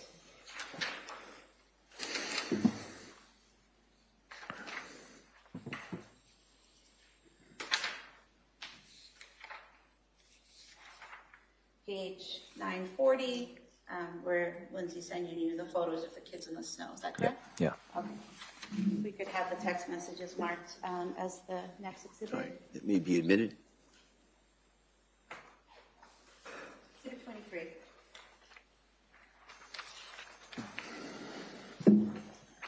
And just look at one photo. Is this one of the photos you sent? We could have the photograph marked as the next exhibit. That may be admitted. Exhibit 24.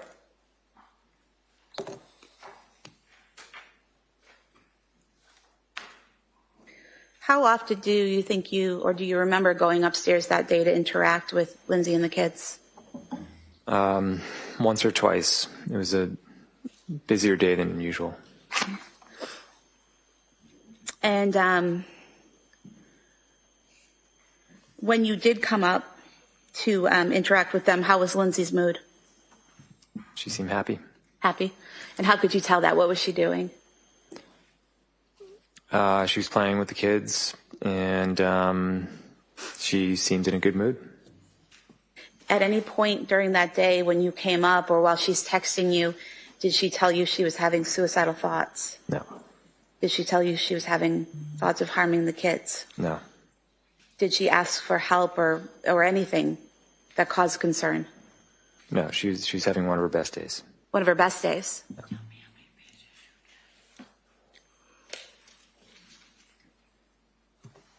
I want to direct your attention to 4:53 p.m. that day. Did you receive a text from Lindsay about dinner? Yeah. And do you recall what it said? Something along the lines of, do you want to get takeout? I haven't planned anything. Do you recall it saying, any chance you want to do takeout from 3V? I didn't cook anything. It's been a long day. Yeah. Had you been to 3V restaurant previously? Yeah. Alone or with the family? With the family. And approximately how many times had you been there to eat? Probably 3 times. And so you had all gotten in the car and driven from your home to 3V restaurant in Plymouth approximately 3 times? Yeah, sometimes we were already out somewhere, but yeah. Okay. But been there 3 times. Yeah. Had you ever done takeout from there before? No. Where would you typically do takeout when you were going to do takeout at home? The Chestnut Grill. I think another one was West End Grill. Were those closer than 3V to your home? Yeah.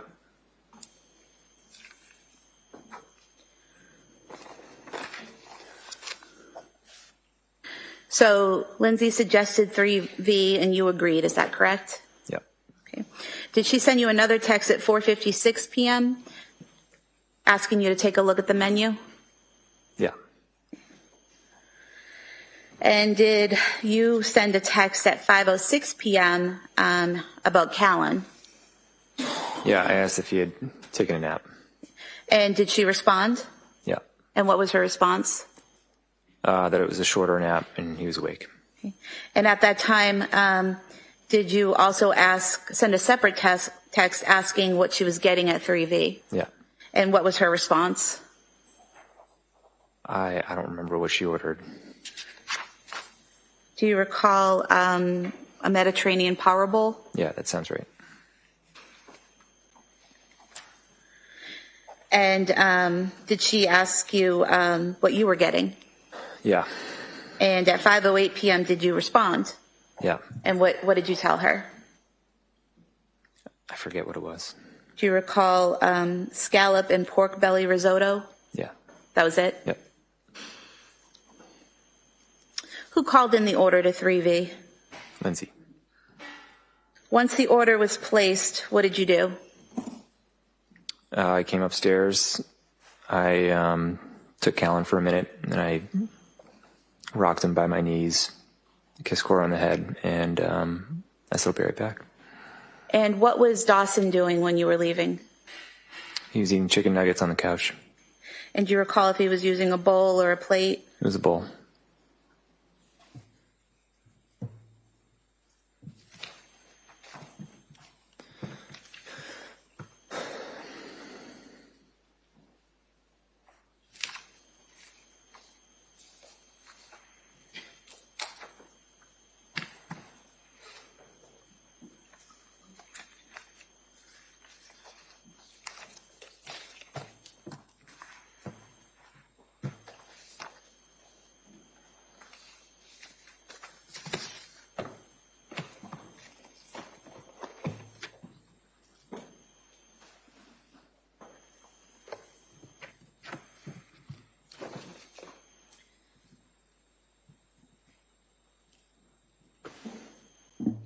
Do you remember what the defendant's, well, first of all, where was the defendant seated when you left the house, or was she seated? She was standing in the And where doorway. was she? In the doorway of the living room. And was that the doorway by the front door or the doorway by the basement door? It was the doorway by the basement door. Okay. And did she have Callan, or where was Callan? She had Callan. Okay. And what was her demeanor? Normal. Counselor, can I see both sidebar here?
All right. Members of the jury, we're going to break at this point for the day. All right. So what we're going to do is I'm going to excuse you till Wednesday morning. All right. So you don't have to come in here tomorrow. Just remind you, I'm going to ask those same questions I asked you this morning, whether or not you did any research or you saw anything that would affect your ability to remain fair and impartial. You have to still keep an open mind. So don't do any research. Don't talk about this case with anyone. Don't go online, look at anything. Don't take any road trips. And we will see you on Wednesday morning. Same with the same instructions that you got from the officers in regards to that. So again, thank you so much for your time and your effort. and I'll see you on Wednesday. Okay? Court, all rise. Jurors, close the doorpost, please. Face on your chairs. Follow me.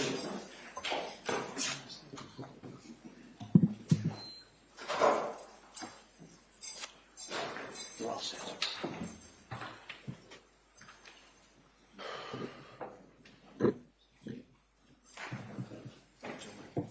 All right.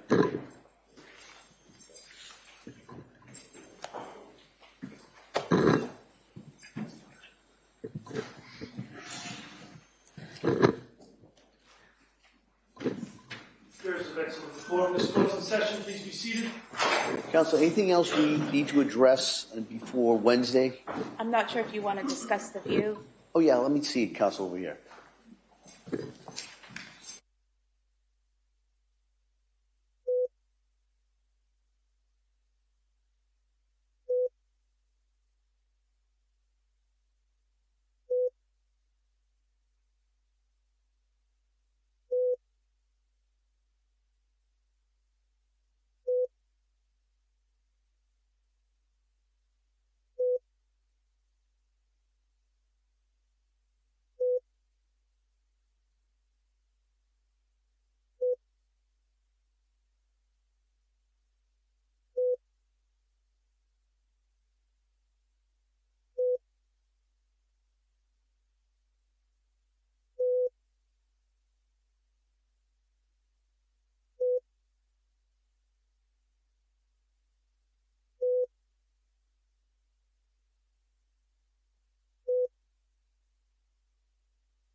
All right.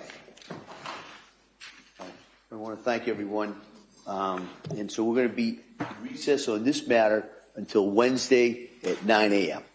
All right, so we'll be in recess. Court, all rise.